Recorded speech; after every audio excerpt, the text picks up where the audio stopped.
and to perform its mandated duties, this public hearing of the Senate Committee on Public Services is now called to order. In addition, as per Senate rules governing inquiries, we are here today to perform legislative oversight regarding the issue of water interruptions and shortages in Metro Manila. Today, we seek to enlighten our countrymen as to the flow of our water from its main supply to the faucets in our households, the current system in place, ano ba nangyari, what went wrong, and how do we effectively respond with immediate and long-term solutions to move forward. Sa paggamit ng oversight, nais nating bigyan ng solusyon at maging makatao at makatulong sa ating mga kababayang apektado ng kakulangan ng tubig sa ating mga komunidad. Kaya nga sa pagdinig natin ngayon, mas maraming resource persons mula sa consumers, household sectors, andun din ang mga galing sa mga hospital, supermarket association, at end users. Kahapon, nagkaroon ng pagdinig sa mababang kapulungan, pero syempre sa kakulangan na rin ng oras, hindi natin maririnig direkta sa mga apektado ang sitwasyon at kung meron bang nagbago noong mga nakaraang ilang araw. Bilang panimula, nais kong magtanong, talaga bang 90% na ang addressed communities na walang tubig? Sino ang responsable o naging irresponsable sa kakulangan ng tubig? May pagkukulang ba ang pamahalaan, ang MWSS? Anong policy ninyo? Bakit nangyari ito? Saan nagkulang ang pribadong sektor, Manila Water? Didn't you have the foresight? Na-predict daw ninyo, di umano ito. Pero ano naman ang ginawa ninyo? Sumama pa lalo. Ang water shortage na ito, is it an issue of mismanagement of Manila Water? Is there any collusion amongst partners? Is it a problem of Angat Dam? Na alam naman natin, hindi naman kulang ang tubig. Bakit sobrang drained at natuyot ang lamesa? Tama bang solusyon ang Kaliwa Dam and the peripheral question of whether or not is the construction advantageous to the Filipino? At this time, and reality check, anong mga infrastructure ang dapat na iporma at ipatayo para bigyang solusyon ang problema ng kakulangan ng tubig ngayon at sa mga susunod pang panahon? Ano ang aasahan ng ating mga kababayan? Kailan totally ma-address ang problemang ito? Kailan? Are the consumers going to be compensated or will their bills be lower for this month? Baka pwedeng libre na muna sa mga affected customers. At the end of this hearing, the Senate wants categorical and definite solutions to address the issues that we have. Ang target natin sa pagtatapos ng pagdinig na ito ay mabigyang kasagutan ang tanong ng lahat. Kailan ako magkakatubig? Marami pang tinitiis sa mga Pilipino. Hindi na dapat dagdagan pa.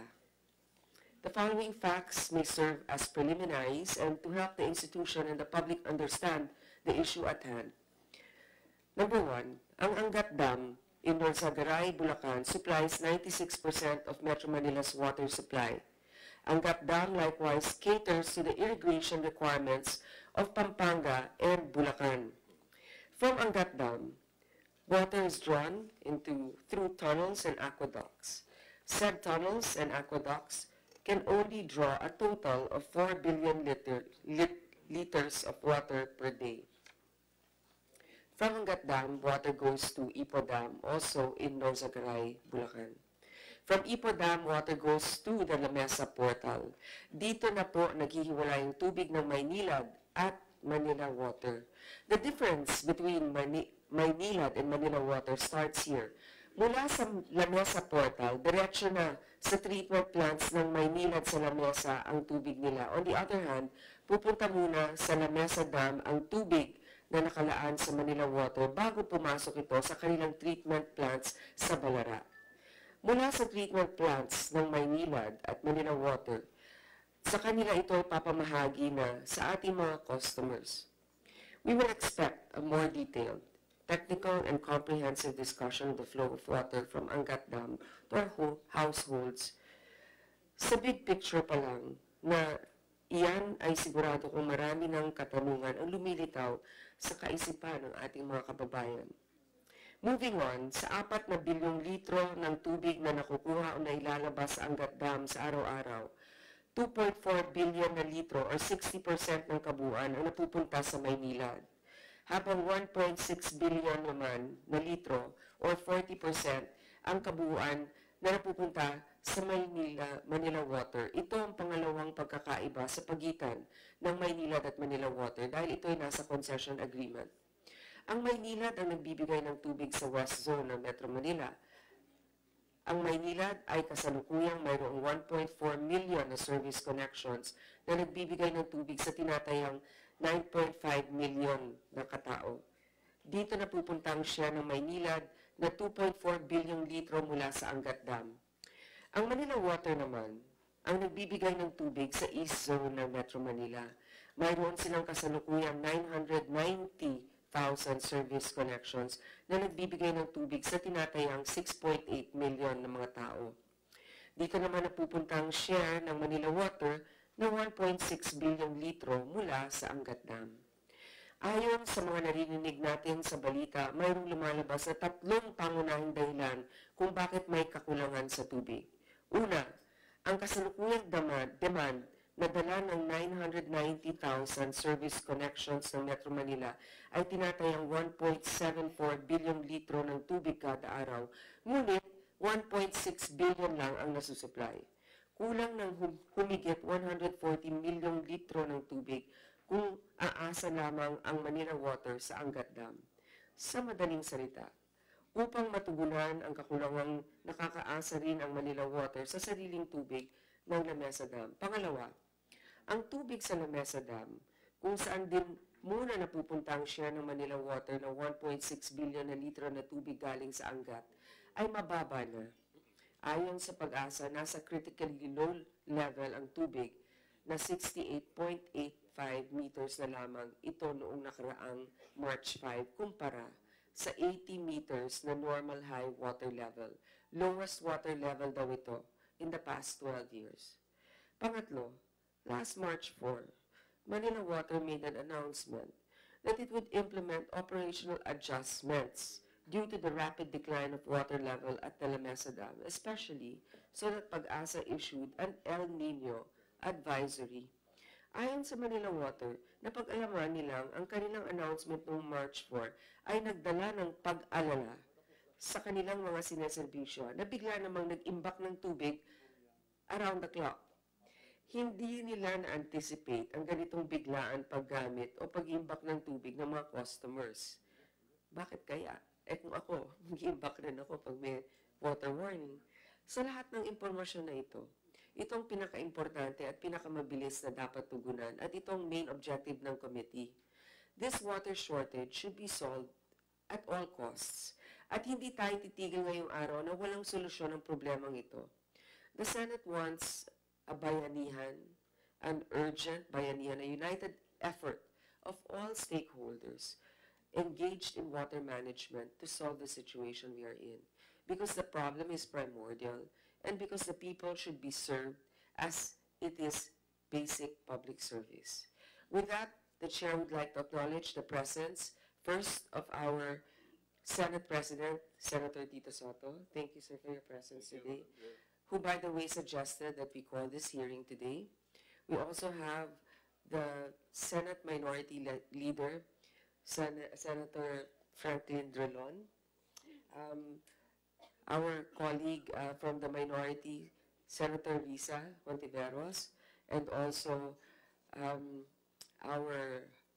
my hardworking seatmate, Senator Ping Lacson.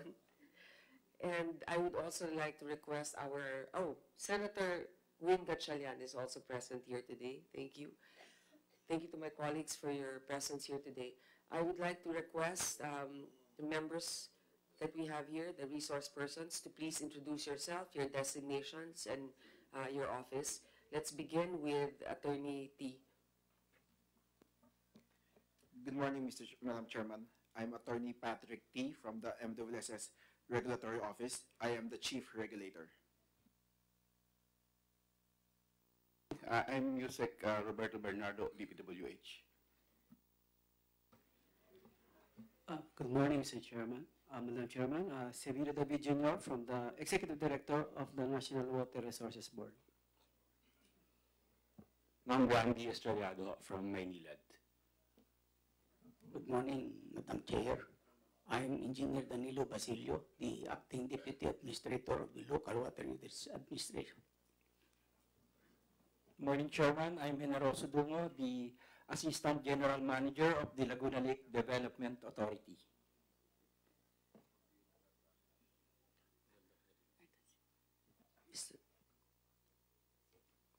Madam Chairman, I'm Rinaldo Velasco, the Administrator of MWSS.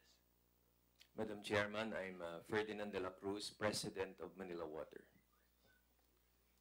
Madam Chair, good morning. I'm Virgilio Rivera, COO, Manila Water. Good morning, Madam Chairperson. I'm Senior Superintendent Wilberto Riconel A. Quantio, the Regional Director of the Bureau of Fire Protection National Capital Region. Madam Chairman, I'm Chief Superintendent Jose Embang Jr., the Deputy Fire Chief of Operation of the Bureau of Fire Protection National Headquarters. Good morning, Madam. Wilfredo Cabral, the OIC Regional Director of DepEd NCR. Good morning, Madam Chair. I am notified by OIC SDS of Quezon City Division. Good morning. I'm Nerissa Losaria, OIC Superintendent of DepEd Mandaluyong. Good morning, everyone. I'm Dr. Domenico Idanan, the School Superintendent, Division of Pasig City. Good morning, Madam Chair, Honorable Senators. I'm Attorney Janet Valencia, Acting City Administrator of the City of Pasig. Good morning, Madam Chairman. I'm Guillermo Tabios from UP Diliman, Professor of Civil Engineering, also former Director of National Hydraulic Research Center. Thank you. Good morning, Madam Chair. I'm Barangay Captain Carlitos Arnal, the biggest barangay in Mandaluyong City, Barangay Addition Hills. Good morning, ma'am. I'm Bernardino Maglake, Barangay Captain of Barangay Hulo, Mandaluyong City. Good morning, Madam Chair. Liga President ng Mandaluyong, Darwin Fernandez po. Good morning, Madam Chair. Mayor Menchi Abalos of Mandaluyong po. Magandang umaga po. Ako po si Father Pete Montadiana ng Diocese of Infanta, Chairperson ng Save Sierra Madre Network Alliance. Good morning, Madam Chair. I am Director Relito Sakilayan Medical Center, Chief of Rizal Medical Center, DOH Hospital. Good morning, Madam Chair. Good morning, everyone. I'm Engineer AJ Sonsa from National Kidney and Transplant Institute. Good morning, Madam Chair, members of the Senate. I'm Dr. Joseph Michael Haro. I'm Head of Ancillary Services of the National Kidney and Transplant Institute. Good morning, Ernesto Ordonez, Secretary General of the Joint Legislative, Executive, Private Sector Committee on the Water Roadmap and Summit, and Chair of the Movement for Water Security. Good morning, Madam Chair. Two hats today. I represent the Joint Foreign Chambers Arangkada Project. We wrote a water policy brief, as well as I'm the current chair of the Philippine Water Partnership. Thank you. Good morning, Madam Chair. I'm Roy Badilla, the Chief of Hydraulic Division of Pagasa. Good morning, Madam Chair. I'm Flaviana Hilario from Pagasa, the Deputy Administrator.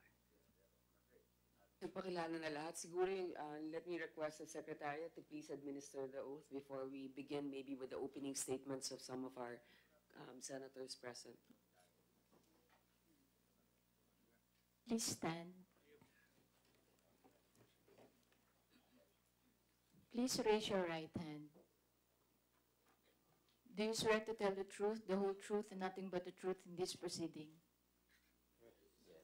Thank you. For the record, Madam Chair, all those who took their oath answered in affirmative. Thank you.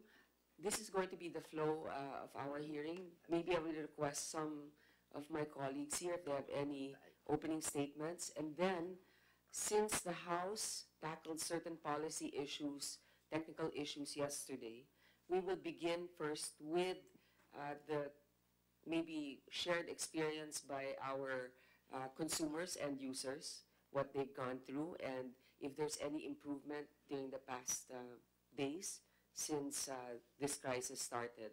So unahin muna natin ang ating mga kasama. I'd like to acknowledge the presence of Senator Joel Villanueva.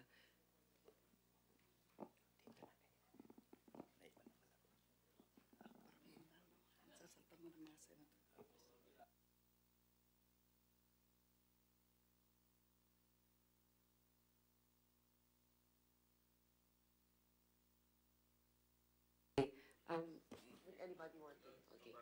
Madam Chair, thank you very much. I will forego any opening statements, although I'm the author of the resolution calling for the investigation or the inquiry. I will just limit myself to the questions later. Allow me to just express my gratitude for your calling the hearing as soon as possible. Thank you. Thank you, Senate President. Senator Lisa? Thank you, Madam Chair, at magandang umaga po sa lahat ng mga resource persons ng komite. The problem with issues like the current water crisis is that we only focus on them after the problem has exploded in our faces. It's been this way for every crisis: power, flood control, waste management, pollution, public transportation, housing, traffic, and now a water shortage. This has also resulted in a predilection for hurried, short-sighted solutions to these problems. It can be said that if Manila had a body, it's a patchwork body, barely held together by the ad hoc fixes we've stumbled into over the years.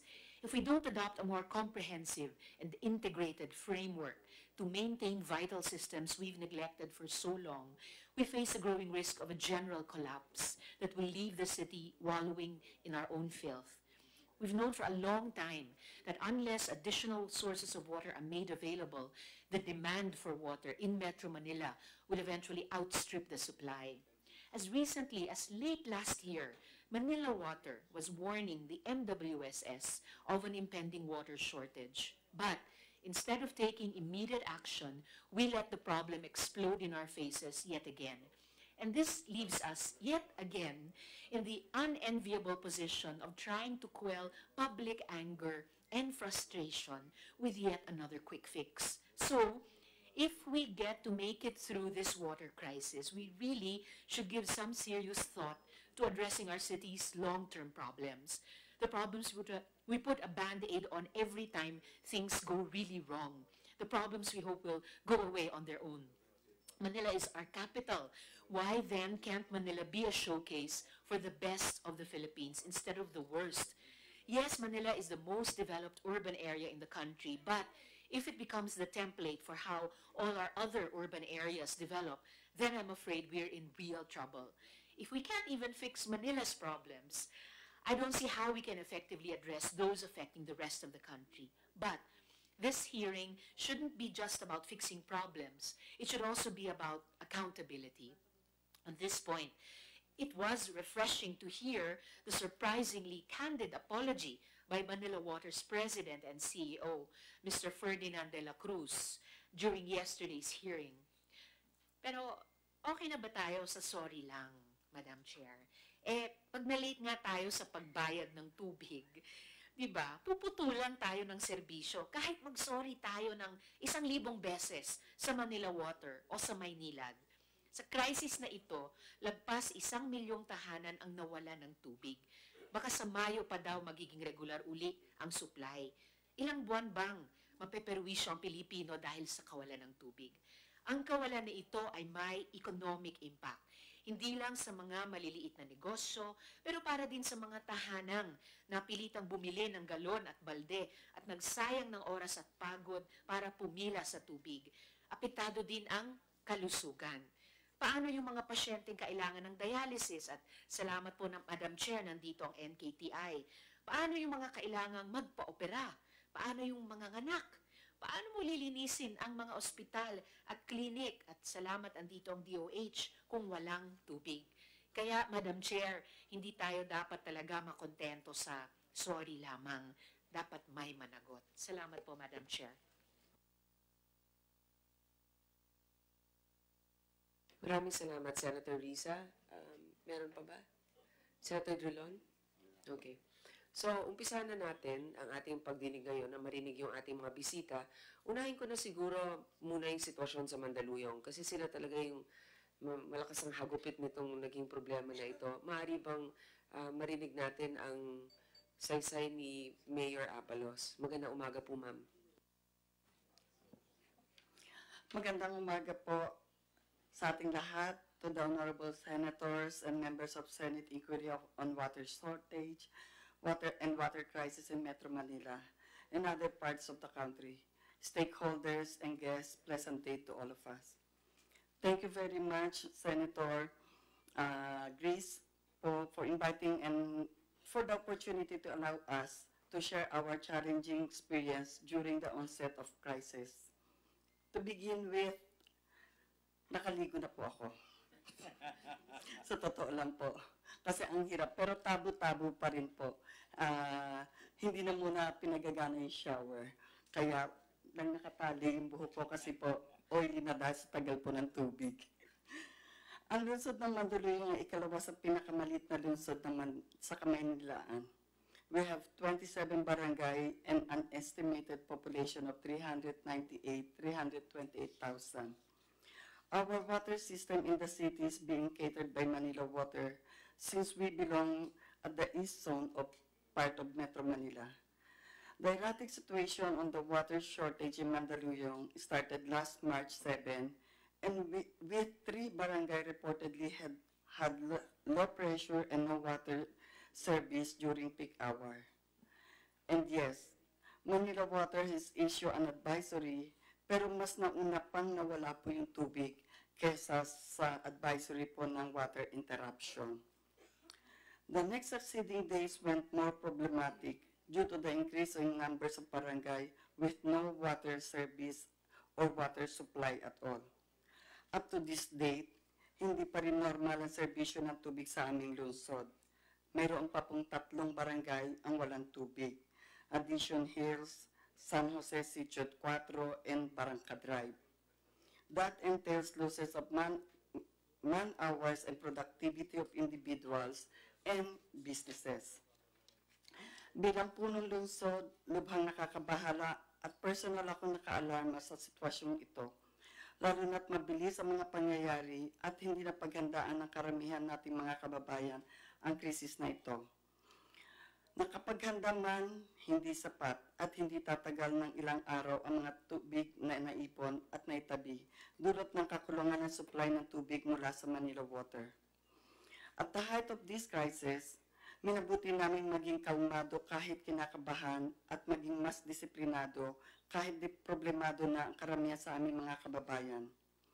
Agad-agad po tayo nagpatawag ng emergency meeting noong March 9 sa aming tanggapan kasama ang mga opisyalis at representative ng Manila Water, Philippine National Police, Bureau of Fire Protection, ang aming City Disaster Risk Reduction and Management Office at ng Liga ng mga Barangay.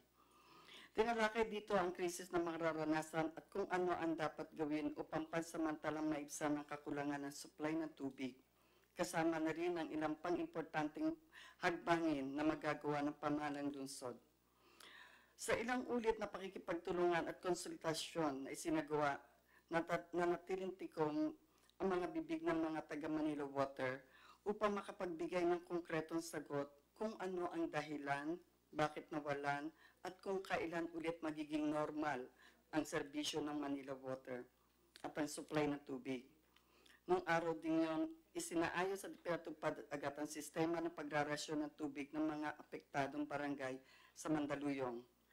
Gamit ang lahat ng fire trucks mula sa mga barangay at mga fire trucks unit ng Bureau of Fire Protection na nasa Mandaluyong. Nakipag-ugnayan na rin po kami sa lahat ng Independent Fire Volunteers Unit ng organization at iba pang lokal na pamahalaan sa Metro Manila upang makatulong sa pagrarasyon ng tubig sa lahat ng barangay na nangangailangan.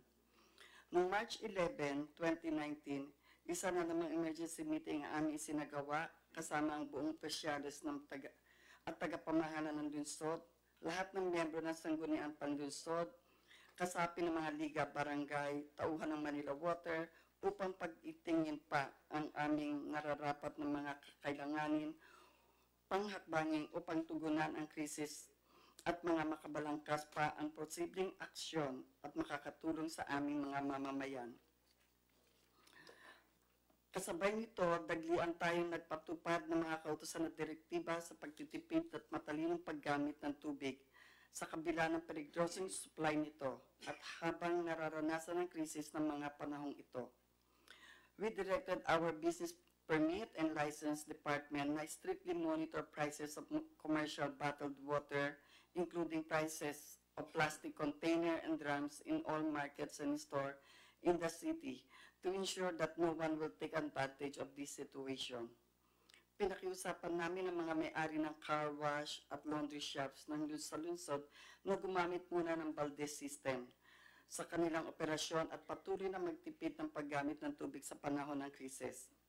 Siniyasat ang posibilidad na muling magpapagana at magpapabuhay ng mga deep wells o balon na mayroon ng mga barangay na posibleng pagkuhanan ng tubig na magagamit ng mga tao. Nauna na rin natin ipinag-utos sa aming pong School Division Superintendent kay Ma'am Rosaria na pahintulutan na muna ang mga mag-aaral at guro na pumasok sa paaralan kahit na hindi nakasuot ng kanilang uniforme. Pati na rin po ang pakiusap sa ating hepe na Human Resource and Management Department na payagan din ang mga kawani ng lokal na pamahalaan na mag-civilian attire muna dulot sa krisis at kawalan ng supply ng tubig. Agaran din tayong nagpabili ng mga water drums at container para sa lahat ng paaralan at sa iba pang tanggapan ng lungsod. Bukod pa ito sa mga donasyon na lalagyan ng tubig na binigay ng ating mga pribadong sektor, mga kaibigan mula sa iba-ibang organisasyon at mga karatig na lokal ng pamahalaan na hindi apektado ng tubig crisis. Ang krisis na ito ay susubok sa ating katatagan at kahusayan sa pamamahala. Hangat lang namin sa puntong ito ang maliwanagan sa totoong sitwasyon ng ating kinakaharap ngayon at mabigyan kami ng eksaktong kasagutan sa aming mga alinlangan at katanungan simula ng araw na makawala ng tubig sa Mandaluyong. Ano ang dahilan bakit patuloy na walang normal na supply ng tubig sa Mandaluyong? Kailan magiging maayos ang serbisyo ng tubig sa lahat ng aming barangay? Sa gitna ng sigalot sa totoong kadahilanan dulot sa kakulangan ng kawalan ng supply ng tubig, nais naming kunin ang oportunidad na ito upang tapos-puso magpasalamat sa mga lokal na pamahalaan ng Metro Manila na tumulong sa amin magbigay ng ayuda serbisyo upang mabigyan ng tubig ang aming mga mamamayan, sa fire volunteers, private fire volunteers unit, pribadong sektor na patuloy na nagdarasyon ng tubig sa aming barangay, sa ating mga barangay captain, at sa mga mga na patuloy na nakikisa sa problema na kinakaharap. The forces of nature is truly unpredicted. Pinakababisa pa rin ang ating kakayahang makapaghanda at maging alerto at disiplinado sa lahat ng oras. Maraming salamat po and God bless us all. Maraming salamat, Mayor Apelo, sa yung pag-update sa amin na nangyayari sa inyo. Siguro, pagkatapos nyo naman ngayon, hingin natin maikling mga statements ng anong sitwasyon dun sa mga barangay ninyo mismo. So, yung mga barangay captains na nandito, unahin natin yung doon sa Addition Hills. Yun pa ba yung wala pa rin hanggang ngayon? Pakikwento nga sa atin yung sitwasyon, paano kayo nakakatawid nitong problema. Good morning po, ma'am. Actually bago ako pumunta dito, tama si ma'am, nakaligo. Ako nakaligo rin ako, isang timba. Pinagkasya ko po. At the same time, puyat pa rin ako kasi gabi-gabi nagrarasyon kami doon sa different blocks. Napakalaki po ng aking barangay at talagang sobrang dami ng tao. About 120,000 ang residente sa akin po. And sobrang nalulungkot lang po kami dahil although ginagawa na ng parang talaga natin to our mayor at then yung ating mga barangay captains na talagang tutulong-tulong kami to yung fire volunteers, kaya lang nakakalungkot lang dahil yung ating Manila Water parang walang ginawang plan for my constituent, especially doon sa aking mga constituent dahil sabi ko nga, ang iniisip ko doon yung potable water na pwedeng inumin na para doon sa pamilya. Instead na bibili sila ng mineral water para sa pambili ng pagkain nila. So, yun po ang hinihiling ko doon sa mineral water na wala po silang subsidy para doon sa malinis na tubig doon sa mga inumin. So, kaya kami naman ho, talagang sabi ko doon sa mga tao, ipakuluan nyo na lang siguro yan, pero huwag nyo inumin directly galing doon sa tanker natin. Sabi ko kasi hindi safe po yan. So, yun po yung aming pinoproblema. Although talagang from time to time, ma'am, hanggang gabi, hanggang madaling araw po kami, nagsusupply kami with my personnel. Kap, may tanong ako, dun sa pagsusupply ng tubig, saan galing ang tubig? Manila Water ba nagsusupply o naghahanap kayo ng ibang sources? Hindi po. Galing po sa mga fire trucks ng aming fire volunteers kami from different barangays. And yung kay Mayor po, yung tanker na malaki, yun po yung isinusupply namin. Kaya lang po, sa sobrang dami po talaga ng tao, para nagiging zombie na yung tao, anong Martinez, dahil pag ng fire trucks, talagang nagsusuguran na yung tao. Ang sinasabi ninyo, ang Manila Water, hindi nagpapadala ng mga tangke? Wala po. Well, one time lang po ako, kagabi na po, nakita ko lang, pero one time lang po. Pero most of the time, lahat po ay galing sa mga barangay captains. So, Manila Water, tatanungin ko kayo tungkol dyan, ha? So, Apo. Kap, marami pong salamat. Sino Thank pa you. yung barangay captain dito at anong lugar naman po? Good morning po. Sa Barangay Hulo naman po, ang sitwasyon, we have 27,000 in population. Kalahati po ng barangay namin is totally walang water supply, but kalahati po meron naman. That was from March 7 until March 15. So, ang naging sitwasyon naman po sa amin, we were so lucky dahil napakagaling po ng aming mayora at ng aming Liga President. Immediately, they called an emergency meeting at doon po pinag-usapan po on pwedeng gawin namin to give solution to this problem. So, tama po si Cap Carlito, nagtulong-tulong po lahat ng mga fire volunteers sa Barangay Hulo at nasupply naman po, especially at night. So, totally po kasi wala kami water supply. Ang Manila Water naman po, tumutulong din naman po sa amin. Minsan di-deliver po ng kanilang water Pero tanker. minsan lang, hindi regular. Meron ba sinasabing oras o... In particular po sa Barangay Hulo, every day mga 1 to 2 water tankers dumadating po sa barangay namin. Last March 15, they installed this what they call static tanks. Nag-install po silang dalawang static tanks. One tank is has 10,000 liter capacity. So, ganun po ang naging sitwasyon namin. At sa ngayon po, 12 hours a day, meron po kami sa barangay namin ng water supply. 12 hours, hindi katulad sa Addition Hills. Hanggang ngayon, totally wala pa rin. Wala pa rin. Okay. So, siguro si Punong Barangay, may na lang po bago tayo pumunta dun sa ano pang update sa ibang mga barangays dun sa inyo? Sa amin no, Madam Chair, kami ho yung unang-unang naapektuhan nung nawala ng tubig. Since nung March 7 po hanggang March 15, wala na ho talaga kaming tubig. Talagang Anong lugar yan? Barangka Drive po. Alin po? Barangay Barangka Drive. Okay. Opo. Talagang wala akong tubig. Yun ho yung unang naapektuhan. Kaya ho ang ginawa ho namin, nagpatawag ho ng meeting aming mayora, lahat po ng fire volunteer ho namin nagsama-sama. Kasi talaga ho nag-aaway-away na ho yung mga tao kasi hinaharang na ho yung fire truck. Yung mga fire volunteer, inaaway na dahil kailangan na ho talaga ng tubig. Talagang zero ho. Pero ngayong araw, mula nung March 15 ho, nagkaroon na kami ng tubig, kaya lang may oras lang po. Yun po ang nangyari sa amin. Kaya na, malaking tulong sa amin ho yung mga fire volunteer. Naglalagay ho kami ng schedule kung saan po sila dadalhin. Yun po yung... So siguro sa ating mga salaysay na narinig ngayon, parang di umano kanya-kanyang diskarte na ang local government. And usually dun sa mga fire volunteers kinukuha. Ang Manila Water, hindi regular na nagpapadala except yung sa inyo, sa Barangay Hulo, na sinasabi niya meron silang Siguro, alam ko bibigyan ko ng pagkakataon ng Manila Water na mag-opening statement. Pero pakisagot nga, bakit hindi kayo nakakapagdala ng supply ng tubig ng mga tankers? Madam Chair, good morning po. We have about 30 tankers on our own, and we coordinated with the BFP and with the command center of Mandaluyong and the other cities like Pasig. And in total, we were coordinating together with the LGU about 156 tankers to go. And we would also coordinate on which fire hydrant they could withdraw so that they could deliver the water to the places.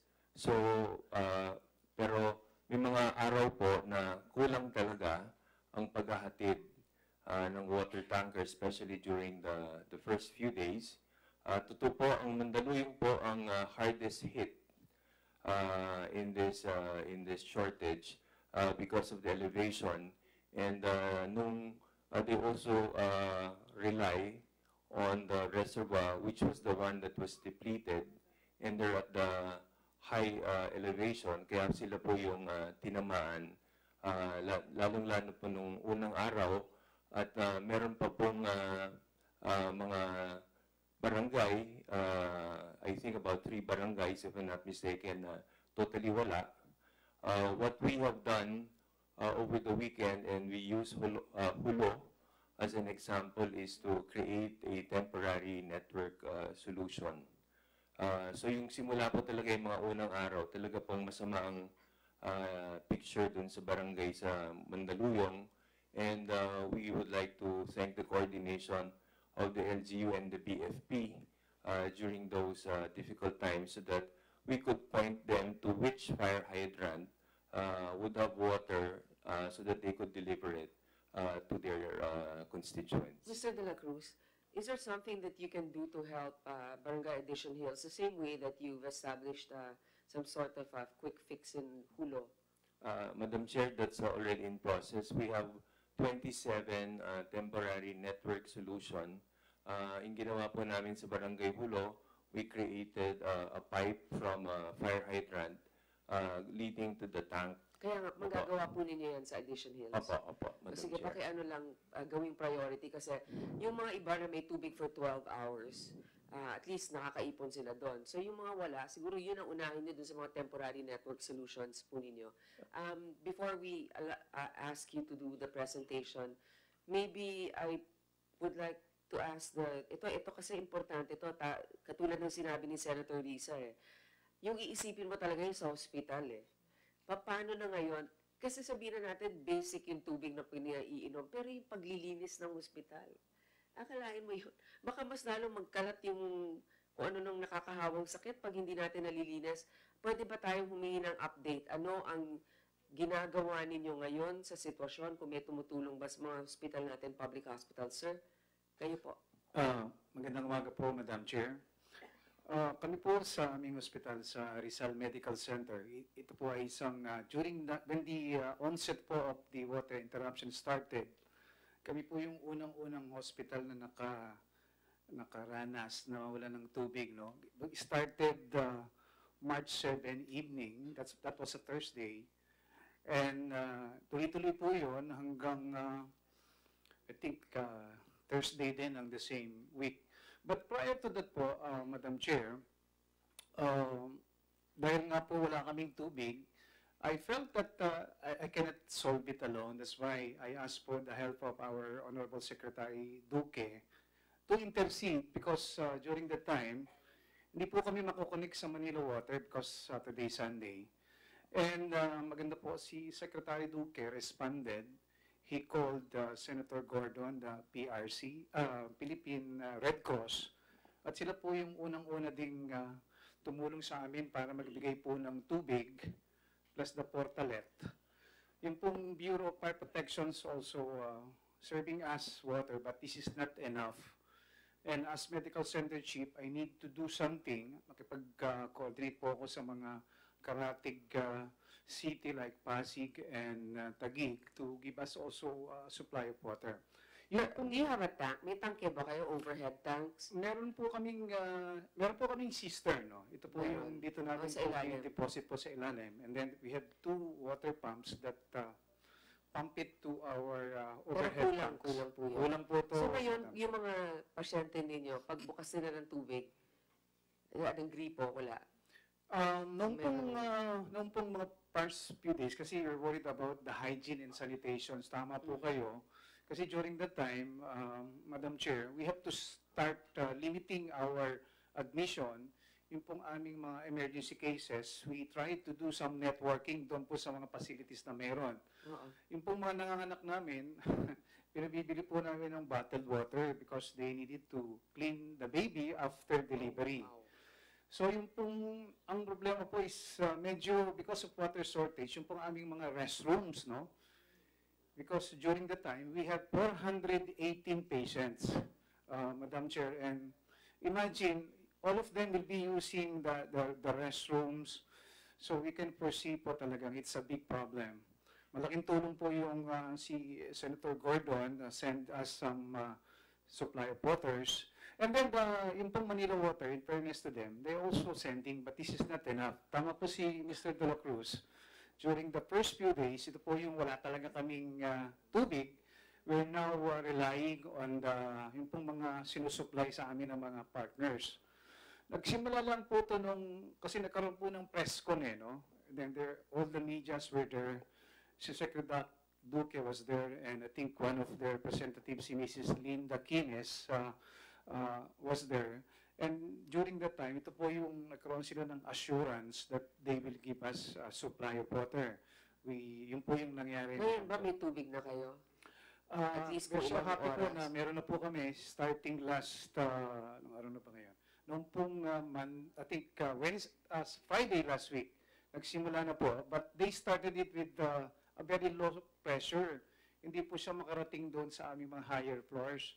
And yung pong Rizal Medical Center is elevated po ito, no? Medyo yung pong aming location is elevated. So they told us that the water supply cannot, the pressure cannot really, they cannot give it enough pressure. Hindi po, But it can go to your cistern.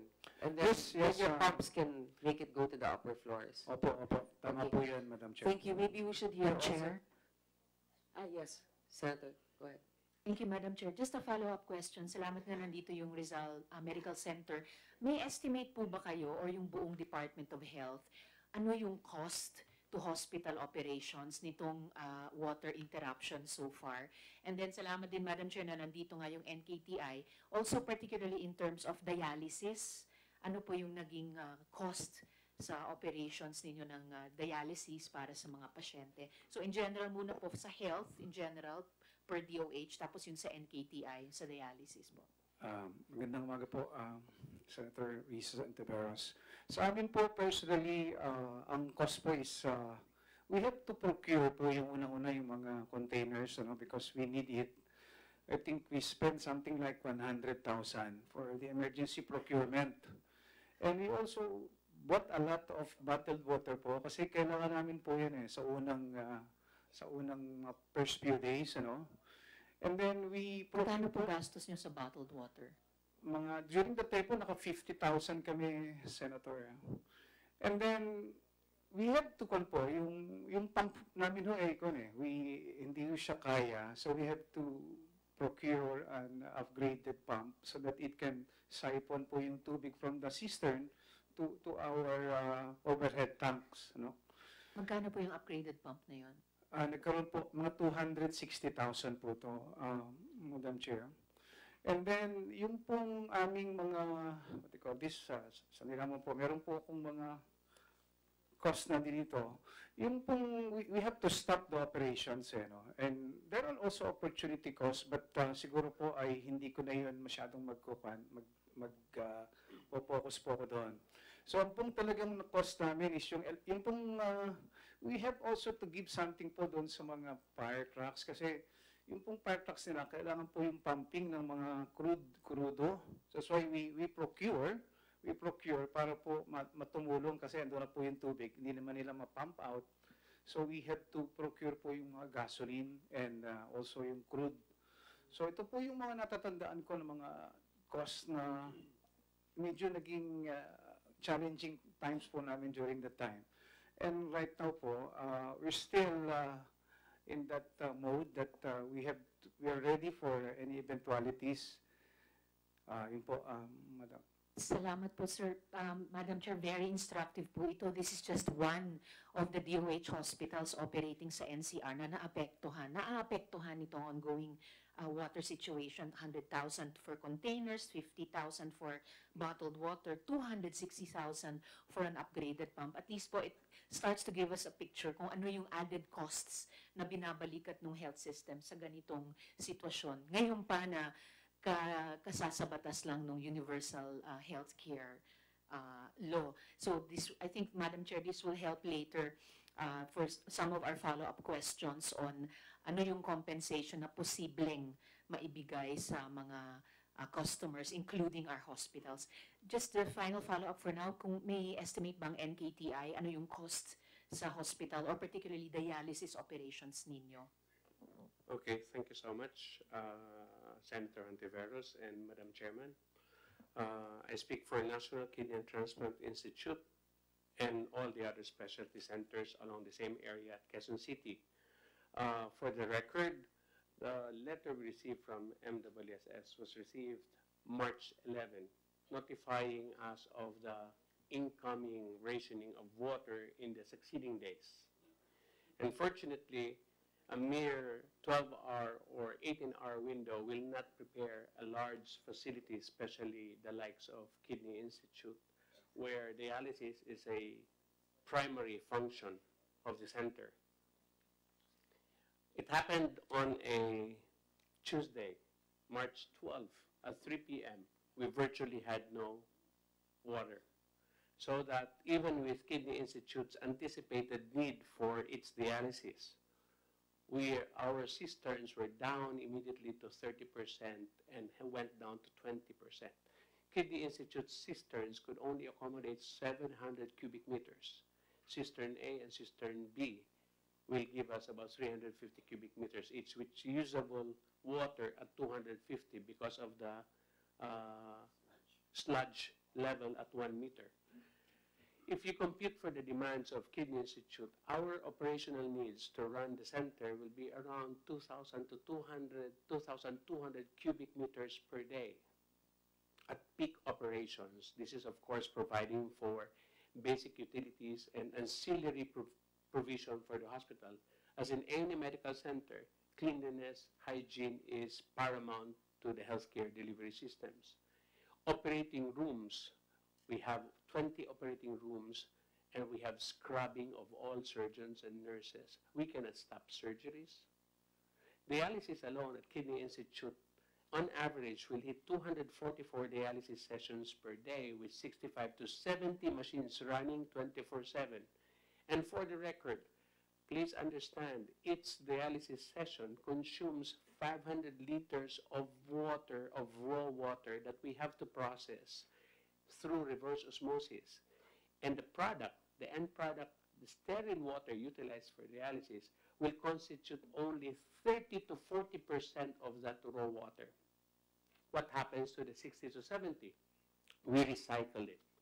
At Kidney Institute, we recycle water. We never waste water. All those byproduct water after RO processing is sent to our STP, our processing plant, so they can be used for flushing of toilets. But then again, as head of ancillary operations, starting March 12th and onwards until today, we have reduced even our own air conditioning. Centralized air conditioning is a water siphoning machine.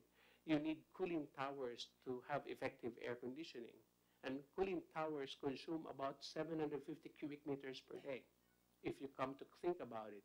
So we have to reduce rationing to the cooling towers down to 25% just to have some semblance of air conditioning.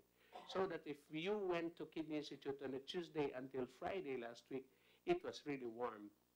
Now, we could live with warmer temperatures, but convenience of all patients is paramount to Kidney Institute's directive to provide healthcare services.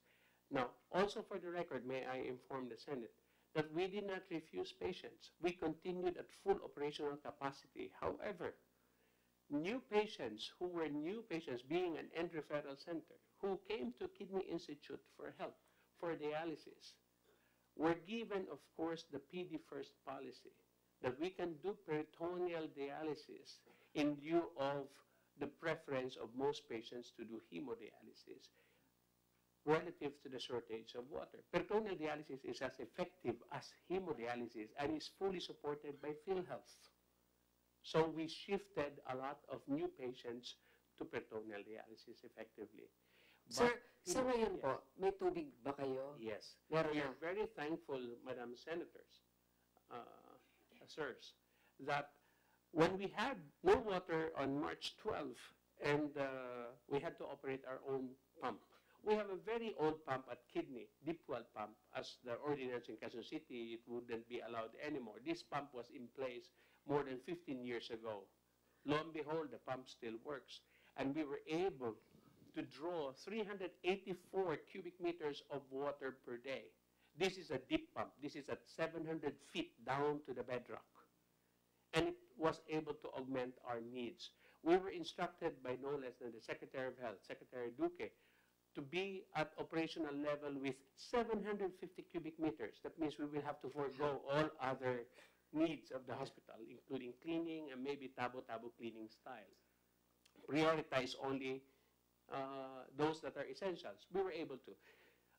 For the record as well, we'd like also to thank Manila Water also for responding to the call of the specialty centers. They came, and through Miss Julie Santiago, who came and met us, and when the Secretary of Health also came, and they committed to provide, by virtue of rationing through their valves, provided water to the specialty centers, and we were able to somehow have higher PSI delivery of water to Kidney, Heart Center, Lung Center, PCMC, and all the other hospitals around Quezon City, especially those in the government side, by Friday. So right now, we have almost all the time our cisterns at our 80% full capacity. But even with the crisis, we never stopped doing dialysis. We instructed jokingly for our staff not to take a bath, not to brush their teeth, but only prioritize hand washing. Because at the end, it's all about hand washing. Healthcare is all about hand washing. Bahala na lang kung hindi ka magsipilyo. So, we were able to do so. We were able to limit our utilization down by about 500 to 700 cubic meters. And to date, we have full cisterns thanks to Manila Water for their effort. Committing to the healthcare, of course, it is with a sad heart that residents, yung mamayang Filipinos of Manila, may nagsasuffer because of this, but we are a healthcare facility. Another thing is we'd like to thank, since BFP is here, for providing us the support as well. They have been able to provide us 40 cubic meters of water. That means 4 trucks in aid of Manila Water, who was able to provide us 19 trucks over the past 5 days of water. Maynilad also came to our rescue. They were able to provide us 8 trucks. All this water, I suppose, may have come from Manila Water as well, but Maynilad also used their own water to provide our cisterns. So we're very happy. Red Cross provided us 12 trucks. And right now, and we have refused actually the standby truck already effective Saturday, and they showed support by being there with a standby truck. And we actually asked Manila Water to please, we can deal with the situation. You please deliver that to those who are in need outside of Kidney Institute. Thank you, sir. It seems that you've really managed the situation very well. You were on top of it, and we commend you for continuing to deliver those much-needed medical service even at the time of crisis. Thank you for the updates also, for letting us know that Manila Water, even Maynilad, was there to help, as well as the Red Cross. But moving forward now, I would... Go ahead, Senator Risa. Thank you, Madam Chair. I joined Madam Chair in appreciating NKTI and DOH's resourcefulness, even graciousness, even humor. But we note na yung panic that must have struck your heart nung biglang naputulan ng tubig, 30% lang yung cistern. So the committee empathizes with you, with the hospitals, no? As in addition sa ating mga residents sa mga komunidad.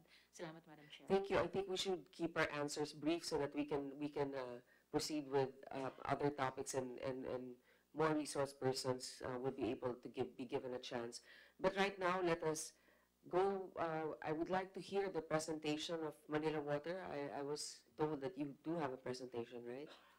So, paki-explica muna sa amin yung nangyari. Bigla na lang tayong nabulaga. Madam Chair, I have an opening statement. I Yes. don't have slides, but Yes. My presentation... Please go ahead. How many minutes is your presentation? This is roughly about 10 minutes, Go Madam ahead, Chair. please. Senate President Soto, Senator Grace Mo, honorable senators of this committee, ladies and gentlemen of the Senate, magandang umaga po. Papasalamat po ako sa ating Senate President Soto, Madam Chair po, at members of the Senate para sa pagkakataong ibinigay ninyo sa akin upang linawin ang mga pangyayari simula noong March 6, 2019, bakit may supply deficit, ano ang mga solusyon, at kailan maibabalik sa normal ang serbisyo sa nasasakupan ng Manila Water. Your Honor, through you and through your help, please convey to your constituents or also the customers of Manila Water in the E-zone of Metro Manila. I'm seeking their forgiveness from your constituents, and I'm holding myself fully accountable for the sudden drop in our 24/7 service level to your constituents whom we have consistently served well over the past 21 years with 24/7 water availability and sufficient water pressure.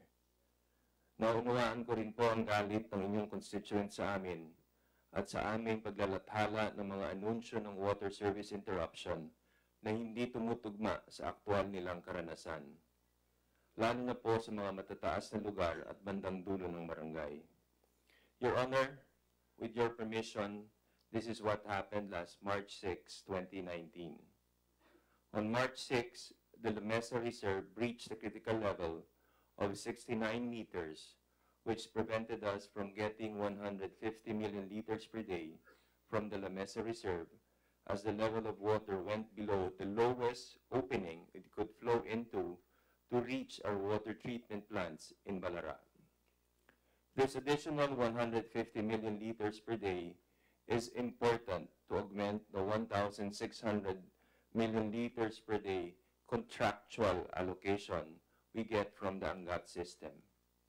Without this additional 150 million liters per day of untreated water from the Lamesa Reserve, we cannot fully serve the peak demand at sufficient pressure of your constituents. To visualize the scale of 150 million liters per day, it is equivalent to 15,000 tankers making one trip a day carrying 10 cubic meters. We cannot source any more supply from our system losses, which has already been brought down to 12% from a high of 63% when we inherited the E-zone concession of Metro Manila in 1997. Your Honor, on March 6, nawala po ang 150 millions per day na dati namin inaasahan at nagkaroon kami ng 9% supply deficit. Mayroon po kaming mga contingency plans to plug the supply deficit at mayroon din po kaming contingency plan when the Lamesa critical level of 69 meters has been breached. We had program plans to reduce the dependence on the Lamesa Reserve, like taking water from the Laguna Lake through our Cardona Water Treatment Plant project, reactivation of decommissioned deep wells, and developing new deep well sources. But we were met with technical issues and implementation delays. We had also planned operational adjustments in case we cannot withdraw anymore from the Lamesa Reserve. With a supply deficit of about 150 million liters per day, the main idea was to spread this now more limited supply to the same customer base by reducing the pressure in the system. This was implemented as the level of La Mesa came close to the critical level of 69 meters. Your Honor, ito po ang nangyari nang ipatupad namin ang aming supply deficit contingency. When the initial service advisories were issued a few days from the critical level was breached, and with a high awareness of the declining La Mesa Reserve water level due to published warnings, your constituents in both initially affected and not yet affected areas began storing water to prepare for the anticipated service degradation. This unpredictable demand profile upset the planned refilling schedules of our 28 network reservoirs and stressed our 20 pumping station. This snowball made it difficult for us to be accurate in our subsequent service advisories. To arrest this snowball, we had to take control immediately. Last March 14, we implemented a more widespread water interruption plan to allow our network reservoirs to refill properly and our pumping stations to stabilize. The results have been encouraging beginning March 15, as we have heard from some of our guests here. From a low availability of 70% water availability in our coverage when the supply shortage happened, we have improved to more than 80% last March 15. But we have to qualify what 80% means. Water availability we define at the moment as having about 8 to 12 hours of water reaching the ground floor of homes. As of yesterday, and using this new lower standard, we have reached about 90% water availability level in our coverage area. From a high of about 61 barangays with no water who were dependent on the schedule of our tankering operation with the help of a lot of LGUs, with Red Cross, BFP, and a lot of other people, but we still have 11 barangays with no water where tankering and network solutions are being done. Our target is by the end of this month is to reach 99% of our coverage area using this ground floor level standard so that we could spread the limited supply. Your Honor, through you we seek your constituents' understanding as we continue the discipline of properly refilling our 28 network reservoirs and reliably operating our 20 pump stations. Service interruptions are still necessary to achieve these and our water availability goals. Last March 14, our Cardona water treatment plant started delivering 24 million liters per day of treated water to the towns of Binangonan, Angono, Baras, and Halahala. We are working to get our deep wells up, which will progressively deliver up to 40 million liters within April, rising to 40 million liters per day in June. We have also updated our existing water supply master plan and have incorporated the fresh inputs from this serious incident to ensure we will not experience a free fall in our service quality next summer. Throughout this water shortage situation, we have been updating and working closely with MWSS, led by its chairman, Judge Franklin de Monteverde, Vice Chairman and MWSS Administrator, General Reynaldo Velasco, and MWSS Chief Regulator, Attorney Patrick T. Maynila has committed to provide 50 million liters per day of cross-border flows. 2 million liters per day will be delivered today, rising to 32 million liters by April 10, and ultimately 50 million liters per day by June 14. With these efforts, our 9% supply deficit will go down to 4.5% in April and further go down to 1.5% supply deficit in May, before getting totally eliminated in June.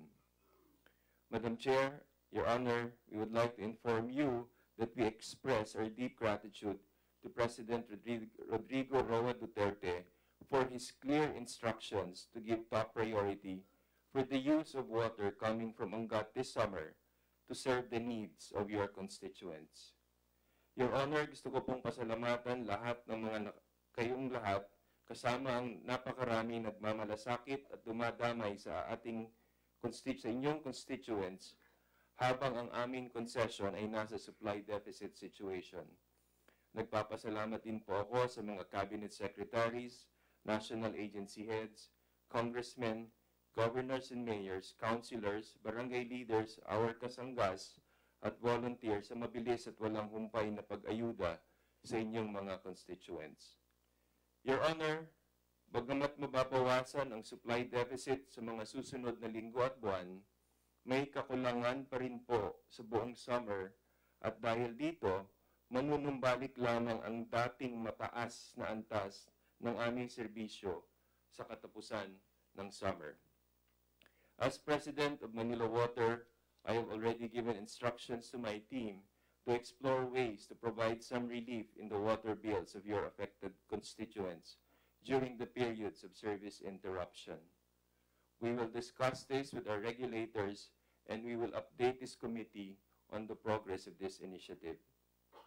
We will fully cooperate with the MWSS Regulatory Office as they review our performance during this incident period against our service obligations, particularly in providing 24/7 service.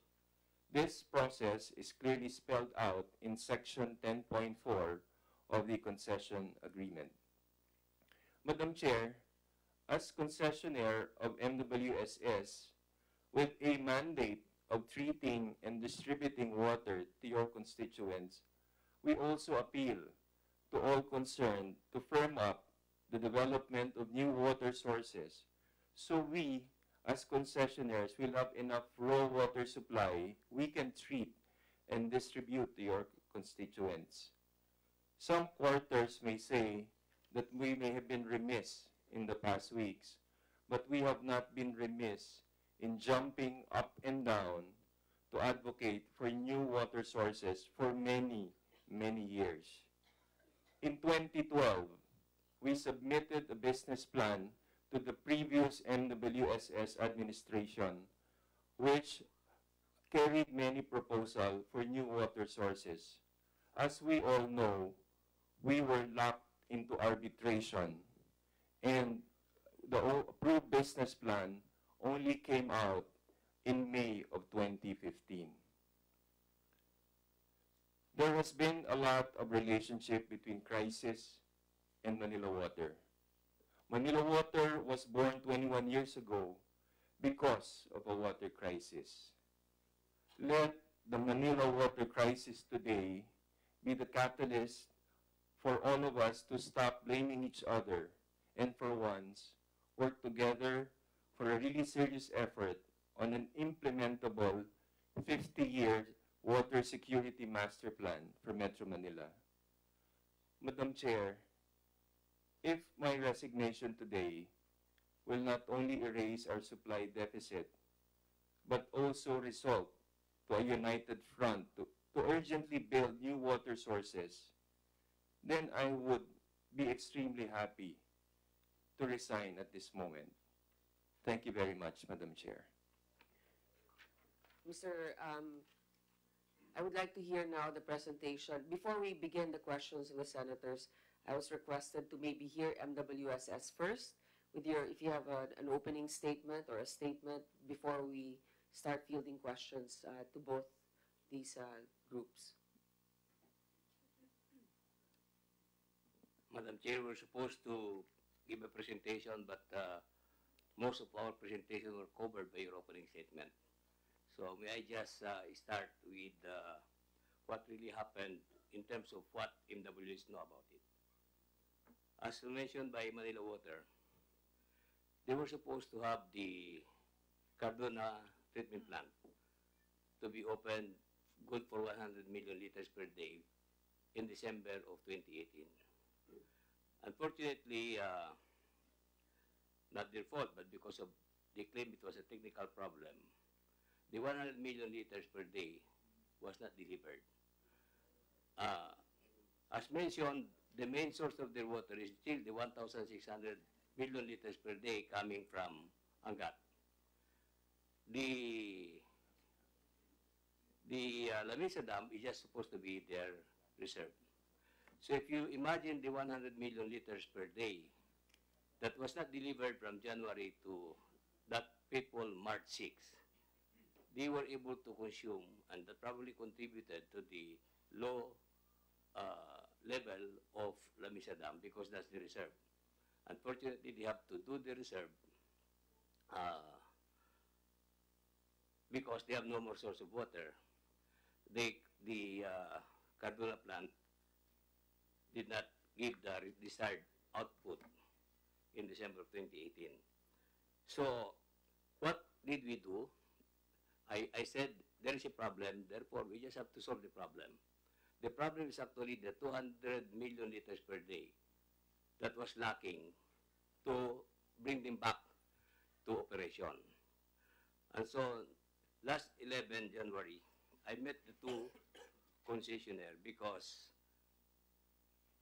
MWS cannot just let Manila contribute water to Manila water because we do not want that we'll have a problem if we just tell Manila you give so much, it might also sacrifice the customers of Manila. So we asked the president, Mr. Fernandez, and he readily agreed to give 50 million liters per day through the border crossing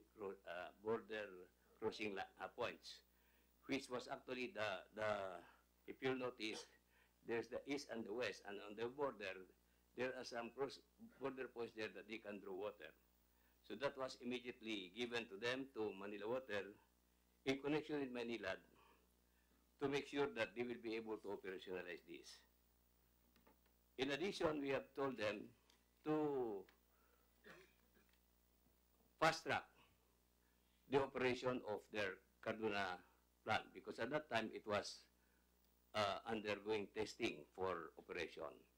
And as reported, as of 14 March, they were able to deliver 24 million liters from that area. So they still need about 100 million liters per day. So we asked Manila Water, how will you source the 100 million liters per day?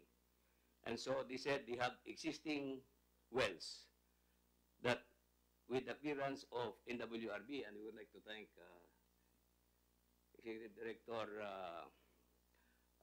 Bill David, because after I requested him, because we cannot operate the wells without clearance from NWRB. So immediately after I posed the problem to Director David, the next day he gave us immediately the clearance for the Manila Water to proceed in re-energizing their wells. And I think as of today, they have already energized about 40 MLD. So this is the reason why they have not normalized, they are only 90%. We hope that in the next few days or few weeks, all of this, the moment these 200 million liters per day that were made available to Manila Water, the moment this will now be in place, we hope that we can already normalize not only the 7 PSI, but hopefully at a higher level, so that even the second floor can now be reached by water.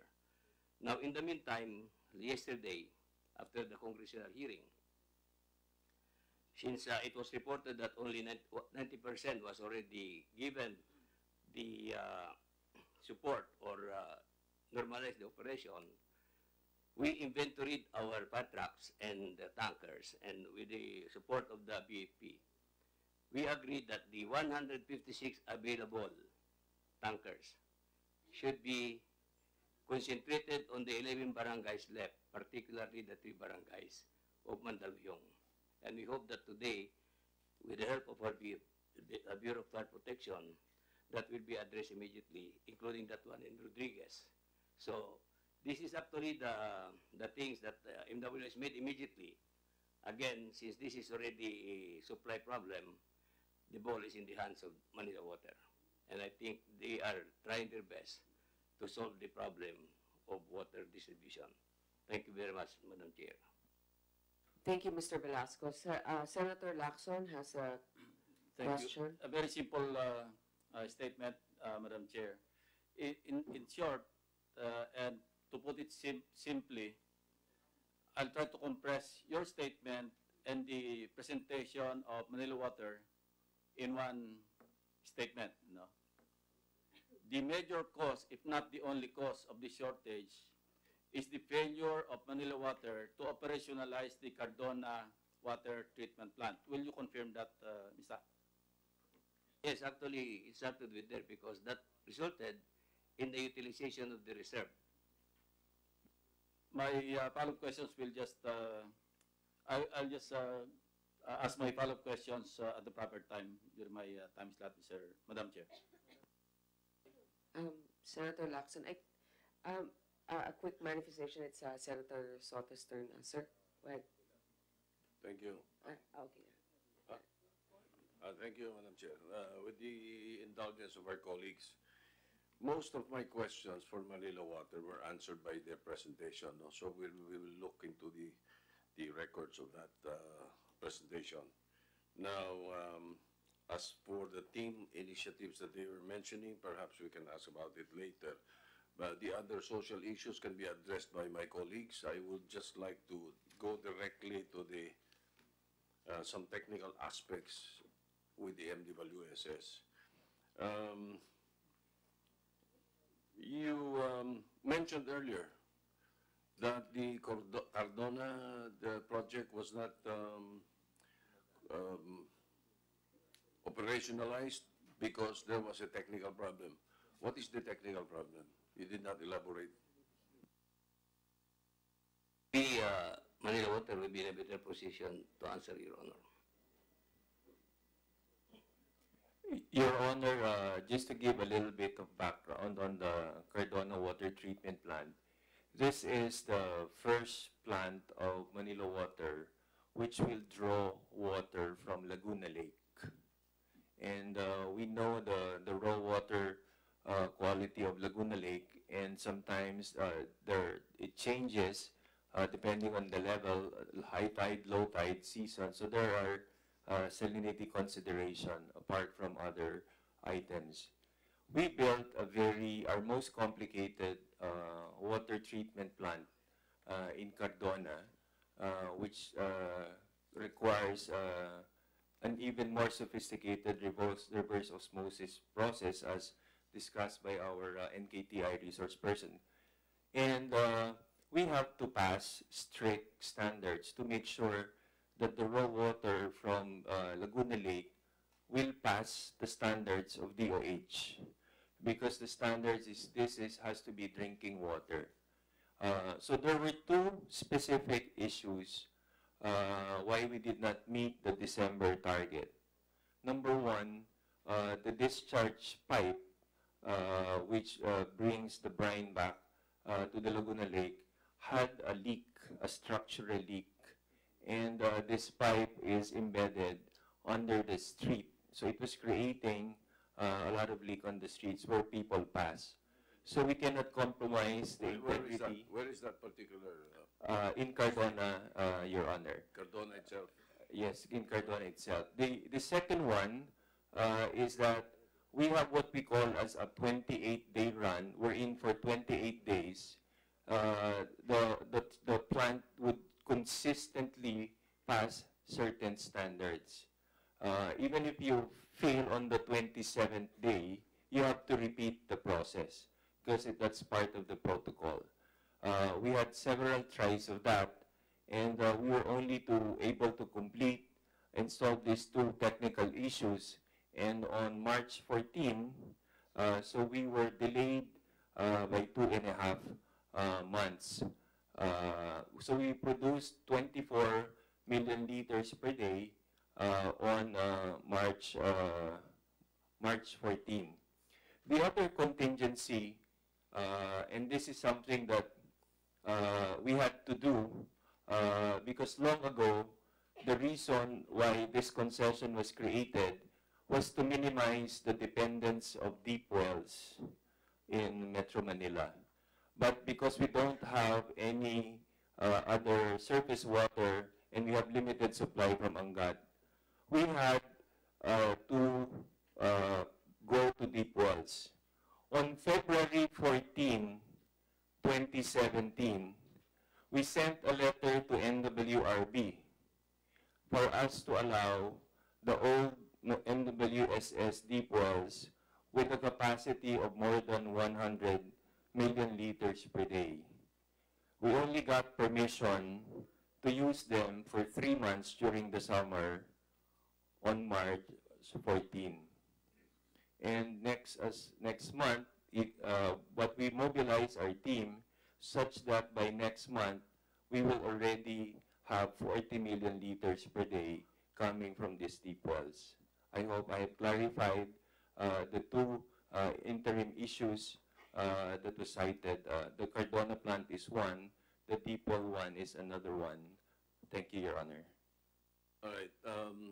Going back to the MWSS now, after that explanation of what you meant by technical problem, there was an article published in the Philippine Star which quotes you as saying that new water sources are being proposed or constructed on proposed dams.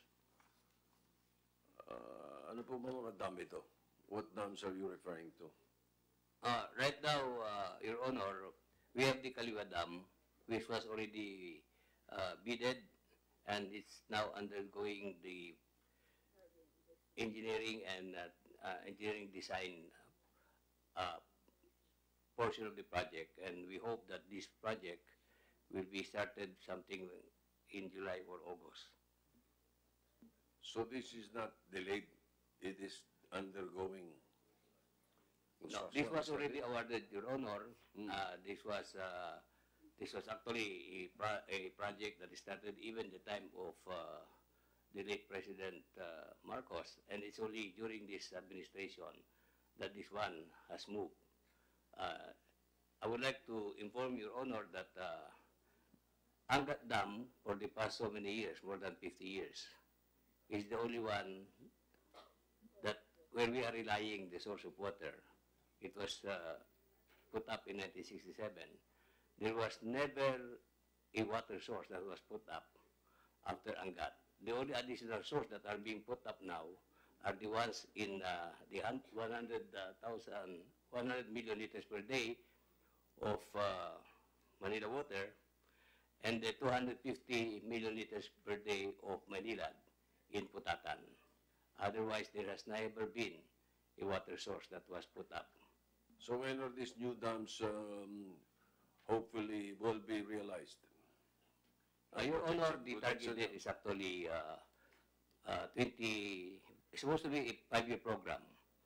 But sitting down with the winning contractor, the bulk of the work is actually in the 27-kilometer tunnel that will bring the water from the boundary of Nakar, Nakar, and Infanta towards the treatment point in Teresa, Rizal, and Antipolo. So given that work, we sat down with them and told them, perhaps you can do this in 3 years. And we were also advised that the best way to do this is we can do the tunnel boring because we are now using the tunnel boring machine, which is faster in making the dam, the tunnel, but from both ends. So hopefully, the 5 years will be divided into 2.5 years to do that one. And with commissioning, it will probably take about 3 years. All right. You, in the same article, you were quoted to have proposed the creation of the Department of Water. You have been the state's regulatory office or power since 1997. Why are you proposing that there should be a Department of Water? We are not the proponent, Your Honor, but we said we will support because we feel that having a Department of Water will now integrate all the agencies involving water under one department. Like, for instance, as I mentioned to you, maybe getting a clearance from NWRB, if we are within the same department, will probably be easier than from Department of Public Works, where we are under, and then asking DNR for a permit. So these are, we were not the original proponent, Your Honor, but we said we are supporting. You are supporting, are you familiar with what this proposal is and what will be the function and what will be your function thereafter? It's still on the main, Mr. Chair. I understand this is now being filed in the lower house. I don't know if there was any Permission of the Senate President. effort. Senator Lacson. Since Malacanang has already thumbed down the idea, it's already water under the bridge. All right. So the Department of Water under the bridge. All right, let me move on then. A former MWSS employee, an Angel Salazar, commented on the internet that she suggested the opening of the bypass as the solution to the water shortage. Ano itong bypass nito? The bypass actually is being used by Manila Water for some additional water to, if there are additional water, towards the Lamisa Dam. But this is controlled by what we call the Common Purpose Facility, which is operated both by Manila and Manila Water. The same So group, they both have control over it? yes, the Common Purpose Facility. So because- is it really closed now? No, it's operating because I think they operate it like on peak hours that of Manila Water, Manila allowed them to get more than the 1,000, the arrangement of more than 1,600, vice versa. But it is the operation, it has to be done and supervised by their representatives in the Common Purpose Facility.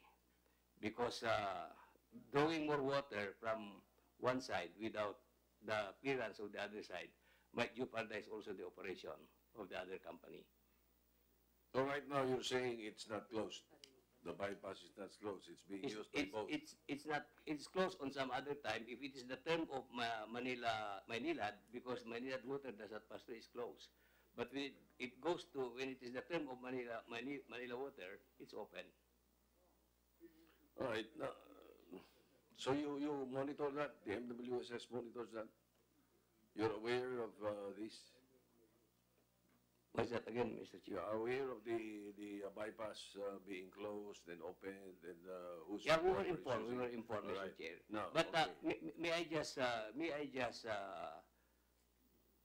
correct the notion that as if there will be more than 4,000 million liters per day. Actually, we are limited to 4,000 million liters per day because that's the only one that our aqueducts and our tunnels can accommodate. And the fact that that is also the allowance that we are given by NWRB.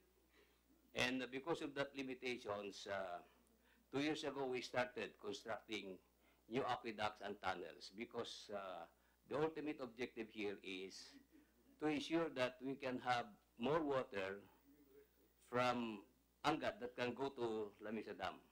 Considering that we have other sources like Sumag, which is about 188 million liters per day, and hopefully during rainy season, instead of throwing the water towards Bulacan area, hopefully if we have bigger tunnels and aqueducts, we can bring this water to Lamisa Dam to increase its capacity. Because while we are spilling water in Angat and Ipo, the best that Lamisa Dam can hold is only about 72 meters, which is about just 3 meters above the critical point. If we can do this, improving our tunnels and aqueducts, we might be able to bring the water capacity of Lamisa Dam to about 80 meters. And hopefully with this one, we can give additional water requirements as a reserve for Manila Water. All right, moving on. You were quoted. I think this was a statement by Chief Regulator Patrick Lester T. And we would like to be clarified on your concession agreement. You were quoted to have said, there's no penal provision in the concessionaire agreement authorizing the MWSS Regulatory Office to impose any fines and penalties. That is why the MWSS has been repeatedly requesting Congress to petition for a Department of Water, ito na naman, and a Water Regulatory Commission to allow the imposing of these fines and penalties. If that is the case, then how will you treat Article 10, Paragraph 4 of the concession agreement between MWSS and the Manila Water with the subject title, Penalties for Failure to Meet Service Obligations? I'm sure you're aware of this article. May I read it for the information of everyone? A failure by the concessionaire to meet any service obligation which continues for more than 60 days or 15 days in cases where the failure could adversely affect public health or welfare after written notice thereof from the regulatory office to the concessionaire shall constitute a basis for the regulatory office to assess financial penalties against the concessionaire. The amount of any such penalty shall be equal to 25% of the cost that, etc., etc. You're aware of that already, but I'm focusing on that particular paragraph. Now, how can you say that you have no power to penalize Manila Water? Actually, Senator Soto, I was also surprised. Nagulat din ako, Attorney T, kasi you should know your rules at the back of your hand. And you were saying yesterday that your interpretation is a little different. So we're giving you a chance now to clarify your statements, because it seems to me that you're not very versed with your own regulations. Sir.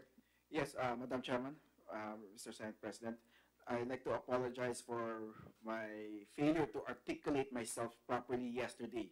I just like to clarify what I explained to the Congress yesterday, to the lower house.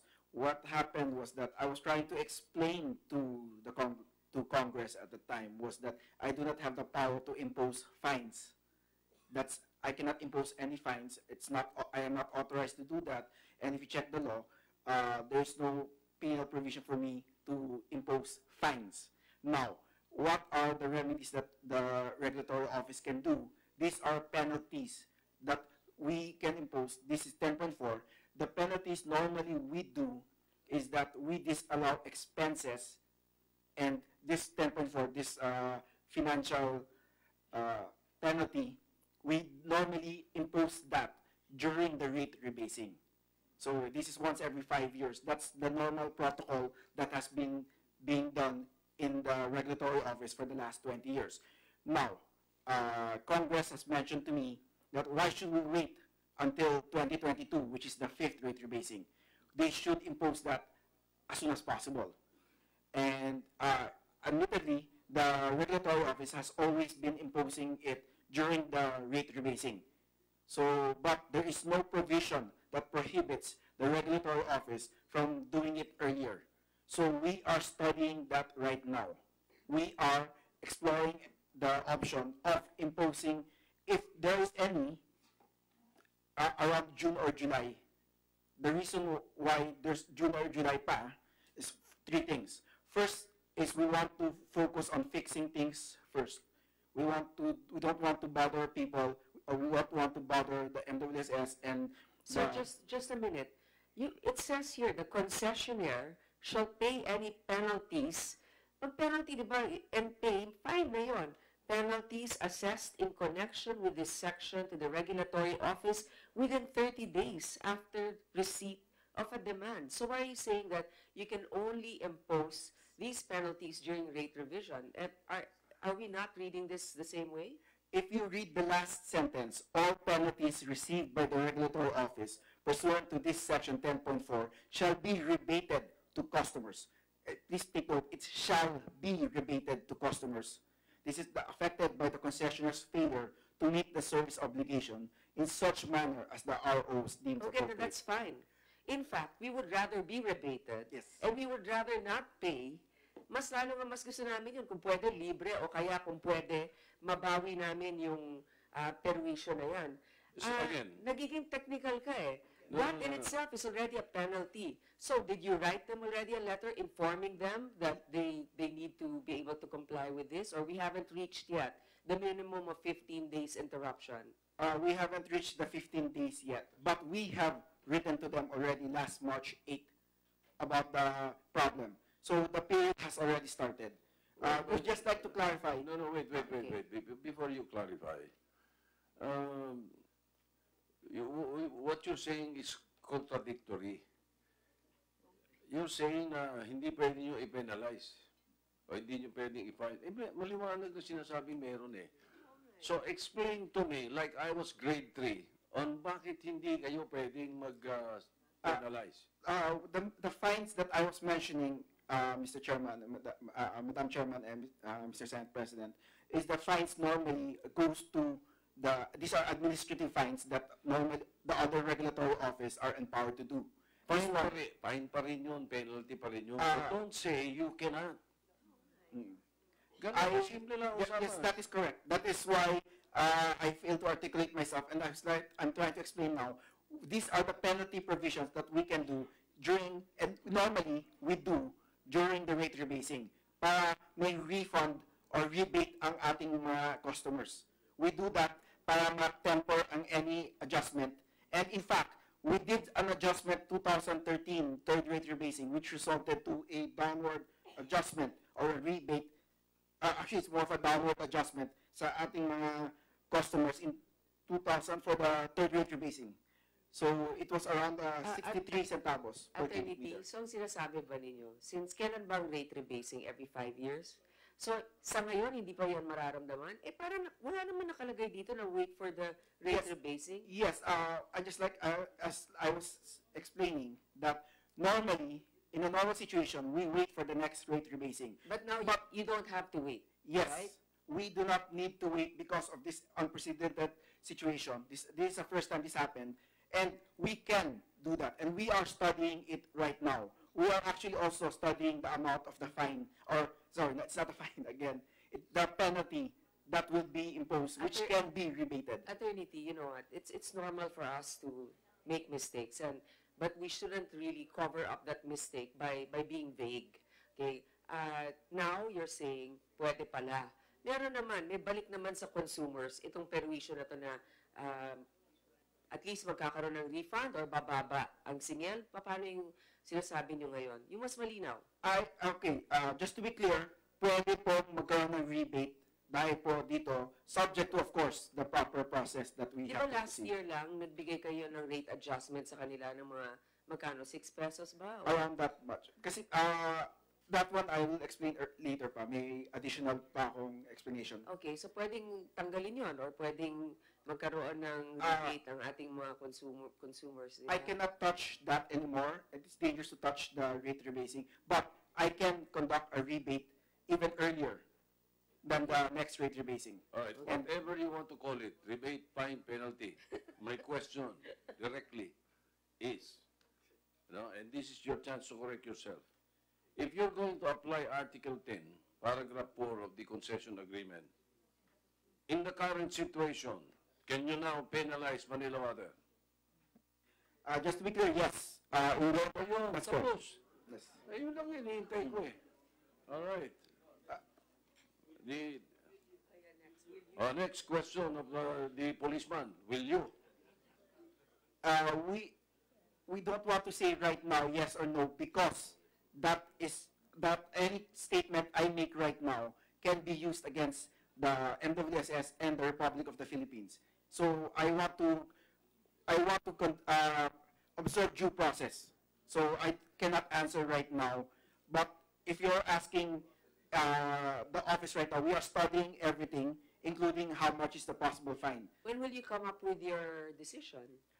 Right now, we want to wait until June or July. There's 3 things why. One is we want to focus first on fixing things. Second is we expect the next month will be low. The bill will be very low because there's going to be the usage of everyone is really low. Obviously, kasi wala nga tubig na lumalabas. Yes. And the third is to observe due process. Because if we just impose to Manila Water, they can actually file an arbitration case. And I'm not sure if you've known that we have been losing our arbitration cases against the concessionaires. Maybe you should get better lawyers in MWSS. Madam Chair, I will let Senator Lacson pursue that particular issue later on. No? But let me just go to just one more point. My office received a letter raising the issue on some aqueducts. It states that there are businessmen who were allowed to build their stores on top of the aqueducts, and some illegal settlers were tolerated to dig their toilets on it. This may contaminate the water supply if these aqueducts will have cracks due to the structures built on top of it. No? So, can you comment on this, MWSS? Your Honor, that's correct. That's why we sat down, we started already removing all of these, including some settlers, informal settlers. So we have not completed, but we have done a lot already to do this. But you are in the process of removing all of them. Removing them. All right, thank you. Madam Chair, thank you. And give way to our other colleagues. I think Senator Lacson has a quick question before we give the floor to Senator Drilon. Thank you also, Senator Risa, for allowing this. Okay. Maraming tanong. So, Senator Drilon muna. So, in order of arrival na lang po, after Senator Drilon, it will be Senator Risa to continue with your line of questions. And then, yes, kayo po. And then, hindi ko alam kung sino sa inyong dalawa yung unang dumating eh. Senator Sherwin and then Senator Villanueva. Thank you very much, Madam Chair. Madam Chair, you know, this is not the first time that everybody jumps up and down during summer when when the reality of lack of water dawns upon us. You know, yearly during summer, we talk about a water crisis, especially when there is a forthcoming El Nino. We always talk about water crisis. And we're even just not even talking about the situation in the provinces, where it can be worse. So my first question is, you know, it appears to me that all I have been hearing are ad hoc plans. This, that. May I know if there is a master plan as to how we will address on a permanent basis this water crisis that we meet every year? Is there one in existence? There has never been a master plan, but we are correcting it, Your Honor.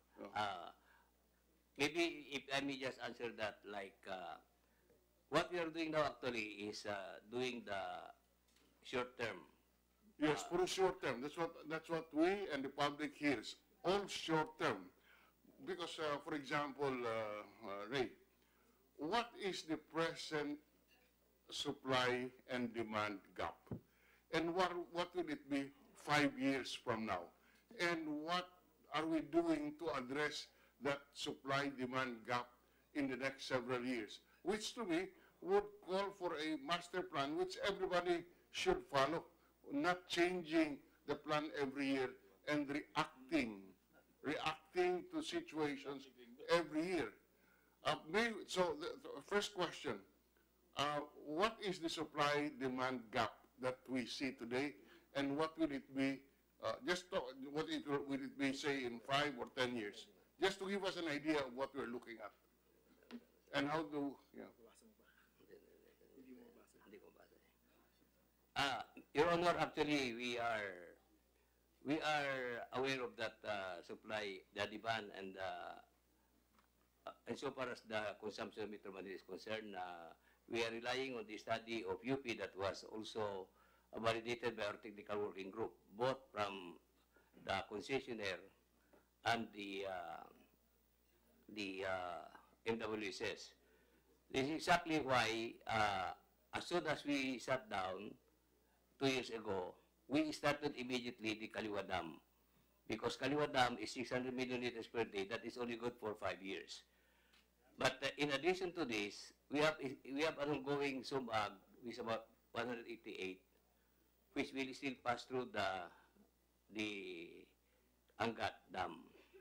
Again, this would entail, as I said, why we have to address first this short term, because it will take about 5 years to do the dams. But we have lined up a lot of these programs, supposedly to answer the needs until 2037. But, Madam Chair, the way General Velasco is answering the question, obviously, there is no master plan, no long-term plan to address such a critical issue, and that is the water crisis that we meet every day. You know, nations go to war because of lack of water. And yet, here we are, we have nothing but ad hoc solutions to a problem which will never go away. In fact, there were, up to now, I still have to hear somebody saying, this is our plan for the next to address the increasing needs of water for the next X number of years. In fact, you know, a few years back, I saw an advertisement in a convention hall abroad. It says, you are welcome to the toilet conference. I'm not kidding. I saw a toilet conference.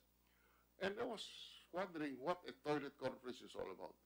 It is a conference for better utilization of water, using the toilet as an example, because then you know how to conserve water. But I'm going back to my original premise. I still have to hear from all of this discussion, how do we intend to address the ever-present or the problems that arise year in and year out, gets worse year in and year out. Our population keeps on increasing. We do not have any long-term plan to address the water needs of our country.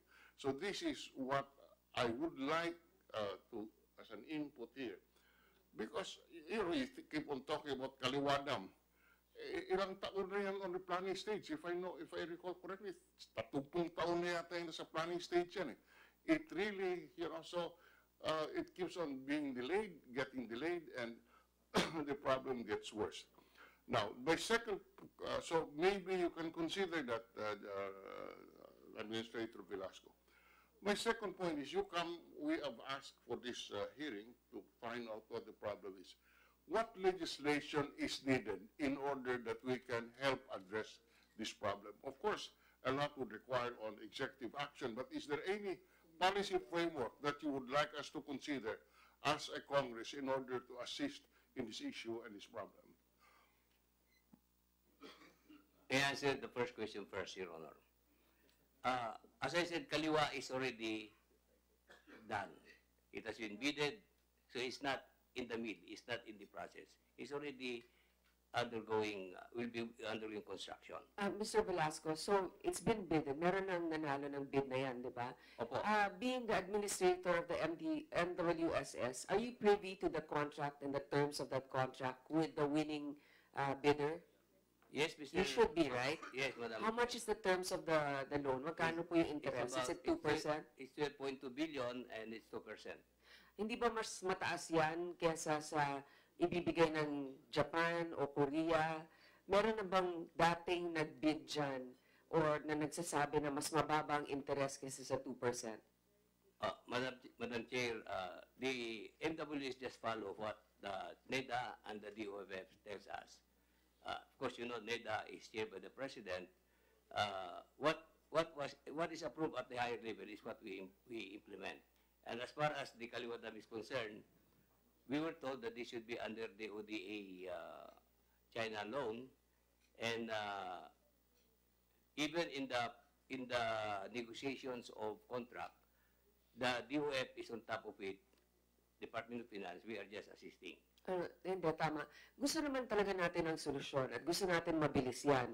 Pero kung igigisa naman tayo sa sarili nating mantika na 2%, halimbawa, it sounds low, but compared to other ODAs, other countries, mataas yun. Kasi yung sa Iloilo nga na ginagawang dam ni Senator Drillion doon, less than 1%. Tapos ito 2% ang babayaran natin sa China.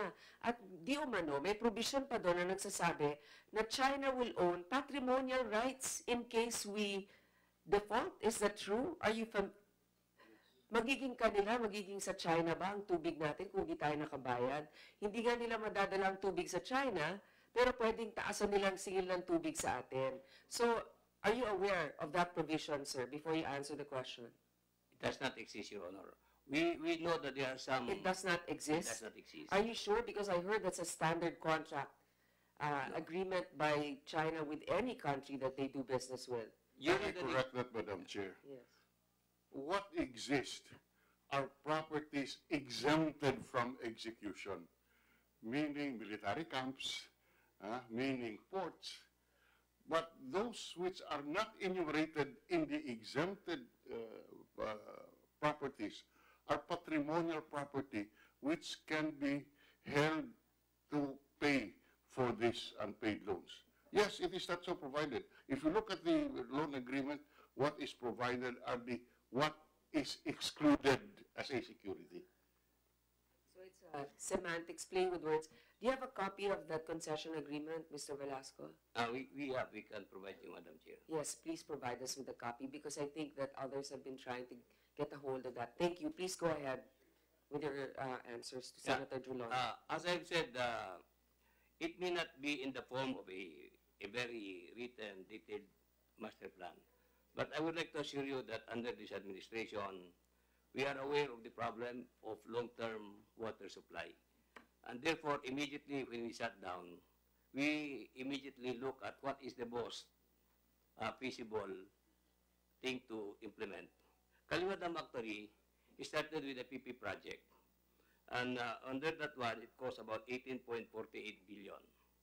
And so when the ODA came, it's about 12.2. We thought that would be a better proposal. Again, but the final decision is actually with NEDA. And so we immediately went on that.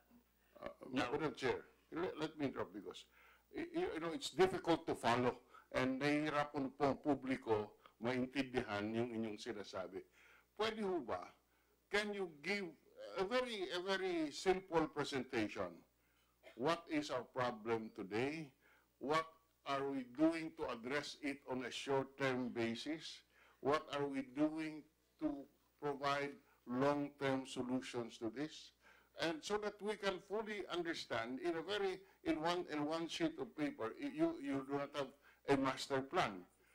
So maybe you can give us a summary of, in simple terms, na malalaman ng publiko kung ano ang plano natin sa pamahalaan in order to address this recurring year in and year out problem. This is not the first time it has happened. You know, yearly, I would repeat to the point of being repetitious, we are confronted with this problem, and yet today I ask a very simple question. Do we have a master plan? Apparently the answer is we have none. So what are in the absence of that, can you provide us with data, very simple data? What is the demand and supply gap? Well, how do we intend to address this on the short term? And in the long term, what are the measures that we are undertaking in order that we will not be confronted with this problem year in, year out? Second question, and I will yield the floor. Do you need anything from Congress in order that we can assist the executive branch in coming up with solutions to this issue? Are there regulatory issues? Are there framework issues that you would want us to consider, Mr. Velasco? Thank you, Your Honor. May I invite your attention to the screen on the things that we are, insofar as the answer to your question is concerned. As I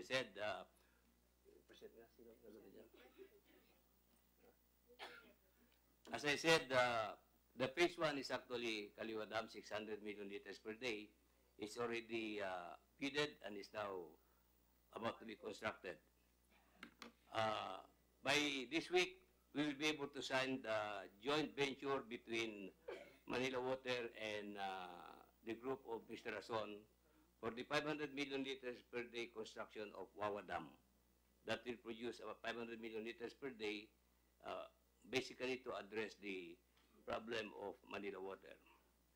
There is now one ongoing, and this was approved by the board already, a feasibility study to come up with 800 million liter per day unutilized water from Angat, Nosagray. This is from the main turbine that we hope to capture, initially to provide the requirement of the two concessionaires, but also to anticipate the requirement of the third concession, which is the North or Bulacan backwater.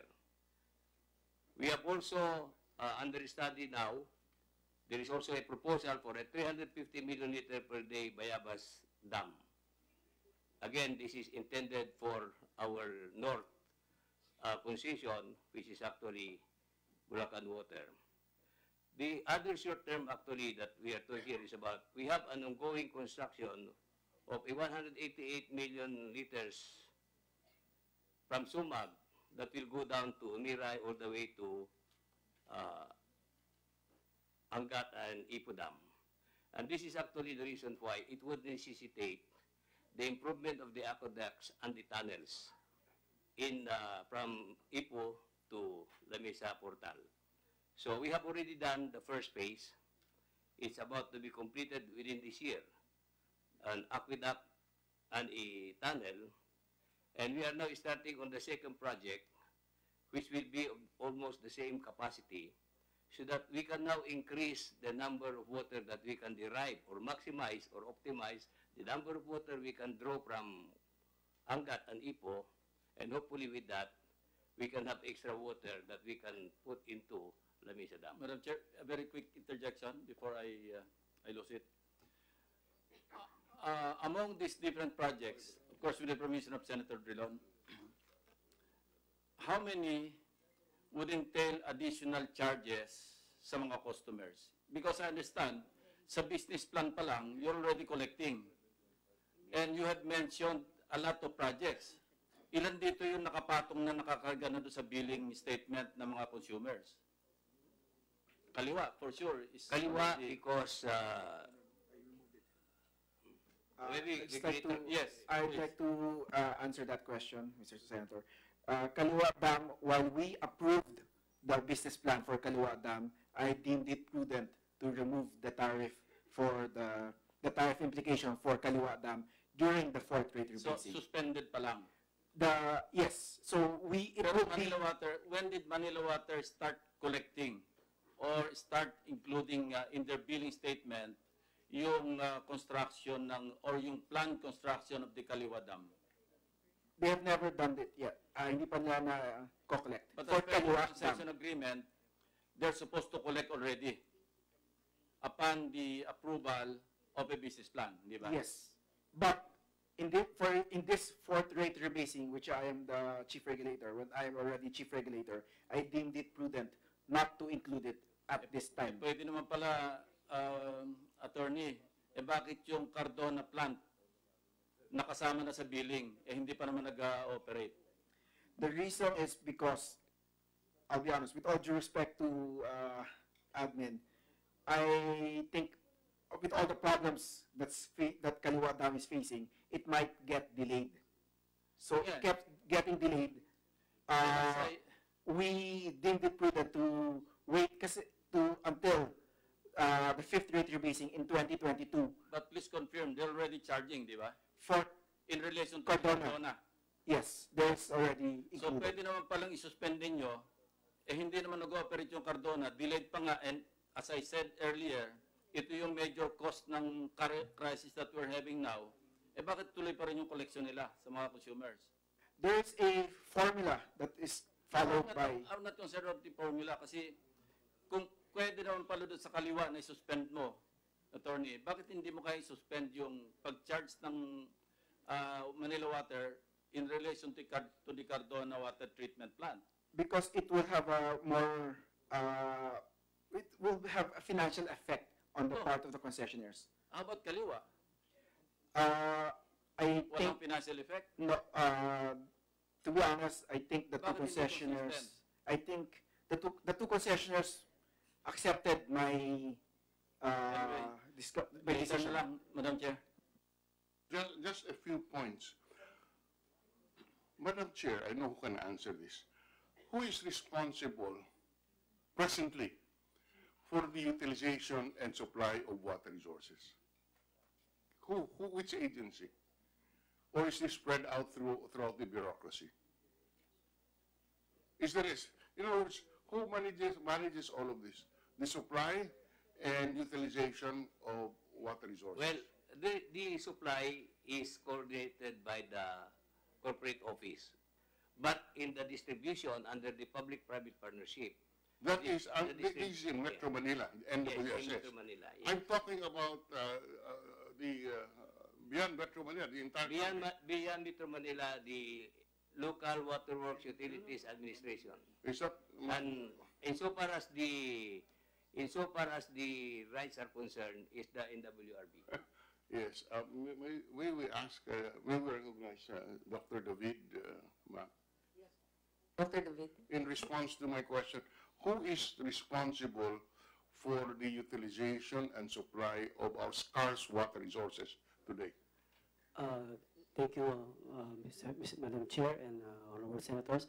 The National Water Resources Board is the mandated agency of the government responsible for the administration and management of our country's water resources. Okay. So in this case, as far as the use of water resources concerned, it's NWRB who's regulating. Sorry? It's the NWRB regulating this Water Resources Board. Yes, Mr. Chair, the National Water Resources Board. Now, what about the distribution?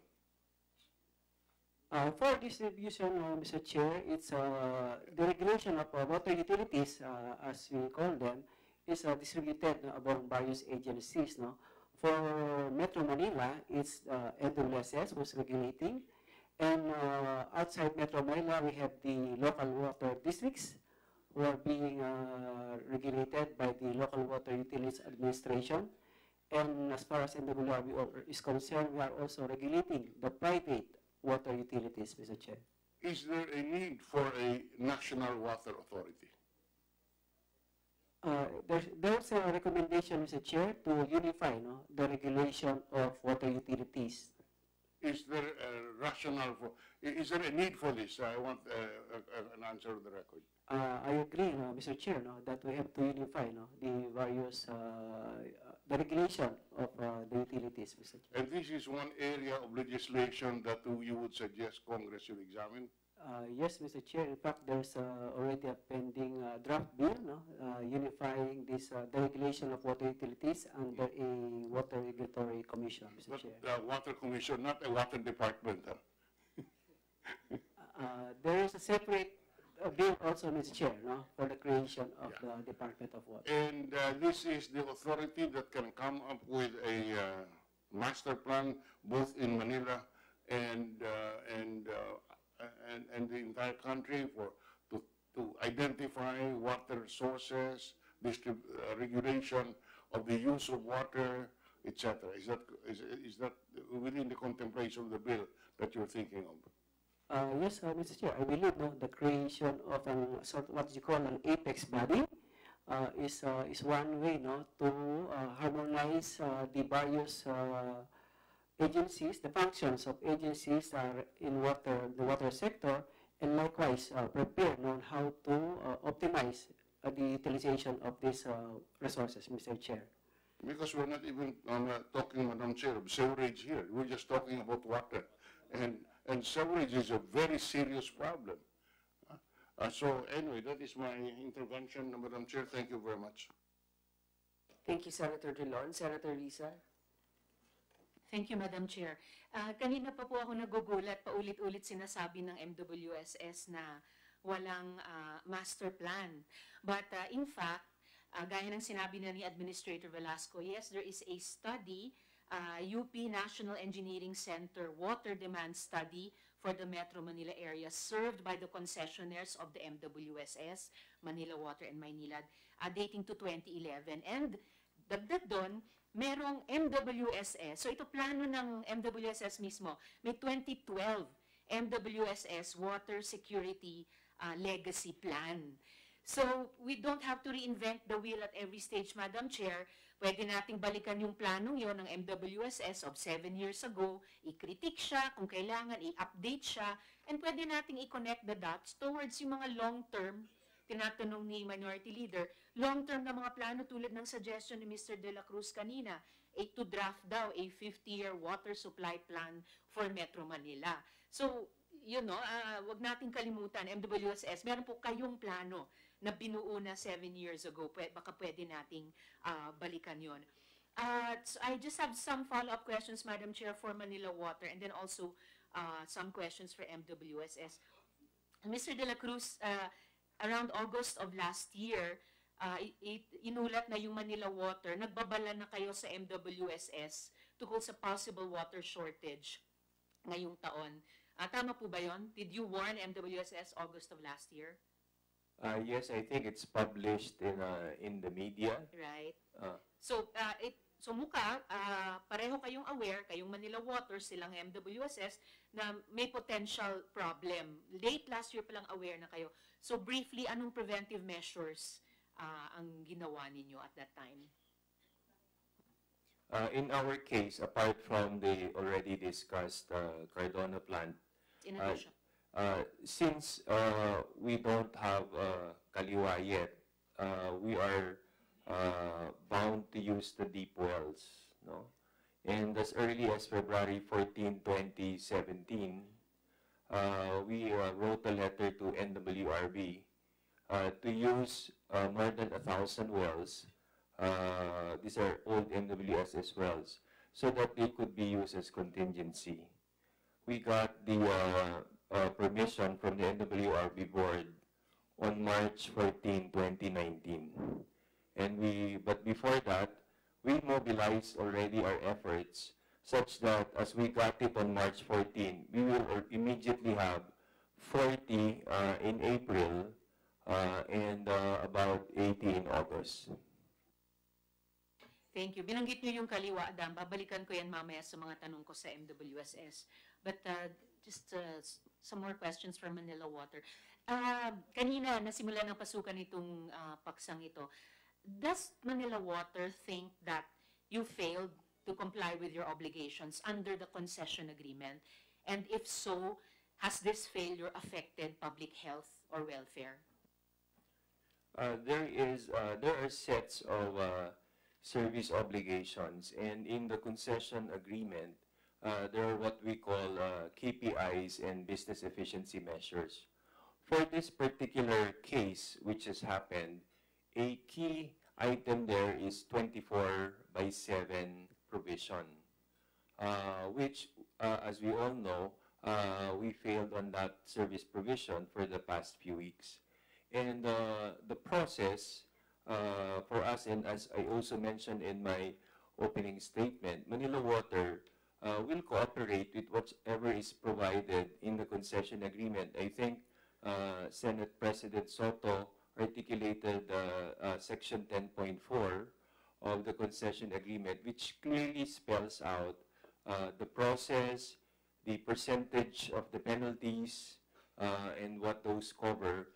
And Manila Water always respects the concession agreement. We will always work within the framework of the concession agreement, and we will always subject ourselves to the performance review of the chief regulator. Maraming salamat for that, Mr. De La Cruz, yung candor nyo, at saka yung, at least you're meeting our committee halfway dun sa issue ng accountability. Kaya hindi na siguro kailangan masyadong maingat sa damdamin nyo yung MWSS Regulatory Office. Kayo na mismo ang nag-affirm, nag-reiterate na you will comply with the various provisions of the concession agreement, pati yung may kinalaman sa possible penalties. So does this mean, Mr. De La Cruz, na kung magpataw ng fine o ibang penalty ang MWSS RO na hindi i-contest ng Manila Water yung imposition na ito? Your Honor, as I mentioned, we will comply with the process, and there is a process, and whatever comes out of that performance review and required penalties, if it is within the framework of the concession agreement process, Manila Water will comply. So we look forward dun sa pagsasagawa ng proseso yun and the compliance of all parties concerned. Outside the concession agreement, would Manila Water be willing to offer a rebate to your customers na yung mga residente natin, yung mga ospital natin, iba pang mga customers nyo who are still adversely affected by the water shortage? Your Honor, what I have instructed with my team is to explore ways to provide some relief to those affected. And the easiest there is an adjustment on the water bill. We are looking at that, considering what has happened, and we will update this committee, and we will discuss this with our regulator on what is reasonable, and this is something that is outside the penalty system that we have discussed. Yan, alam nyo naman siguro kaming mga customers nyo, yan ang pinakagusto naming marinig, na for services not rendered, meron namang kahit papaanong ibabalik sa residente or sa ospital o ano pa man. So, muli salamat sa ganyang openness sa ganitong topic. I think, to a positive issue naman, yung non-revenue water ninyo is currently at 11%. So, it's even better than the global average of 20 to 25%. So, based on this percentage, marami kayong natatapal na tagas o nare-replace na leakages, nababawasan nyo yung wastage nyo. On the other hand, Maynilad is at 30%, which is worse naman than the benchmark. So, hindi po bang itong wastage na to is a potential problem down the road? And what steps are being taken to address the situation? Siguro very briefly lang mula sa Maynilad. Senator Antiveros, dahan-dahan hong re-resolve ng Maynilad, yung NAW.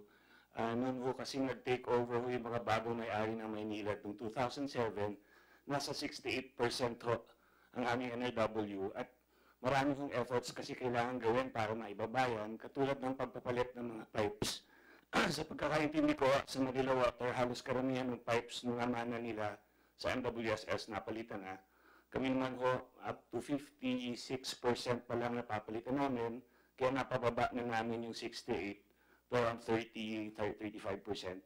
Ang intention ho namin ay ibaba ho yan to 20% by 2022.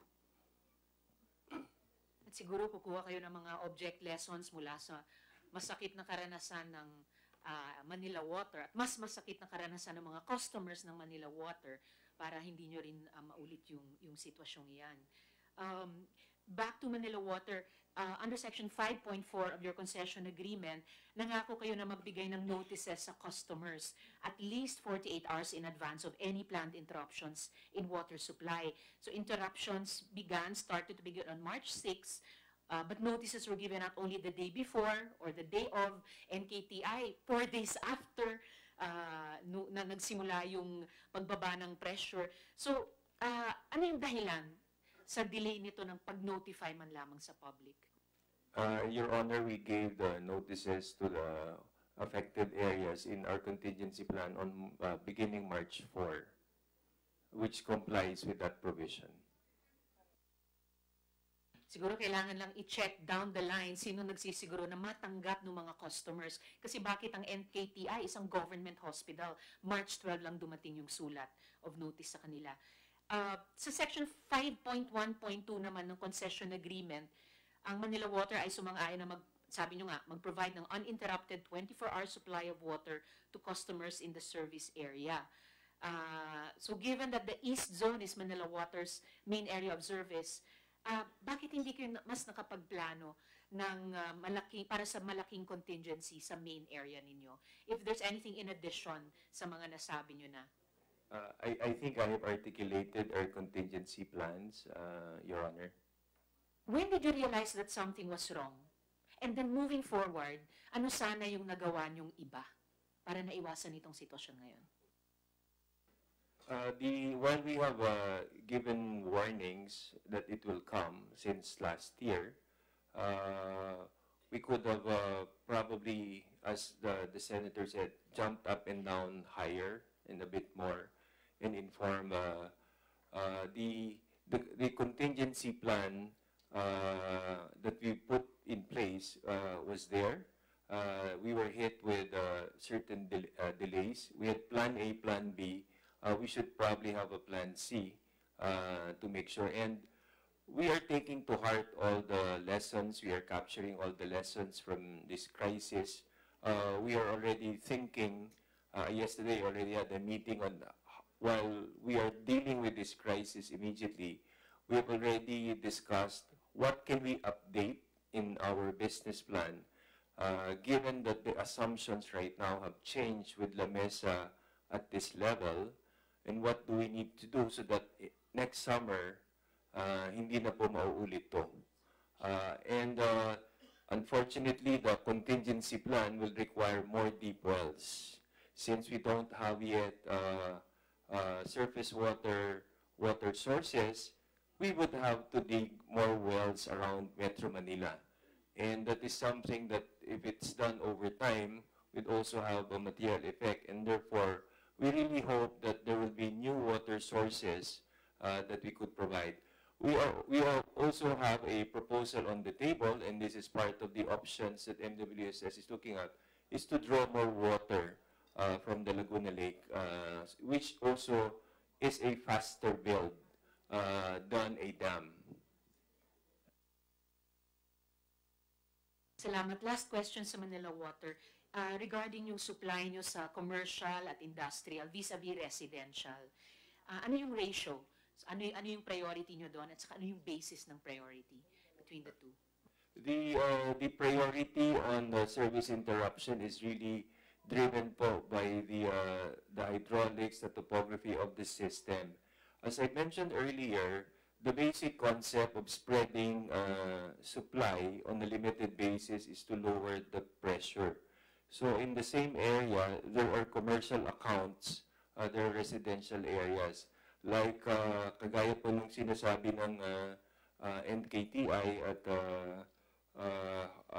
Rizal Medical Center, nung nabulabog po yung demand-supply profiles at na-deplete yung reservoirs at na-stress yung pump systems, tinamaan din po yung hospital, which we're now happy that Rizal is now at 18 PSI, and AKTI today, as I check, is already at 20 PSI.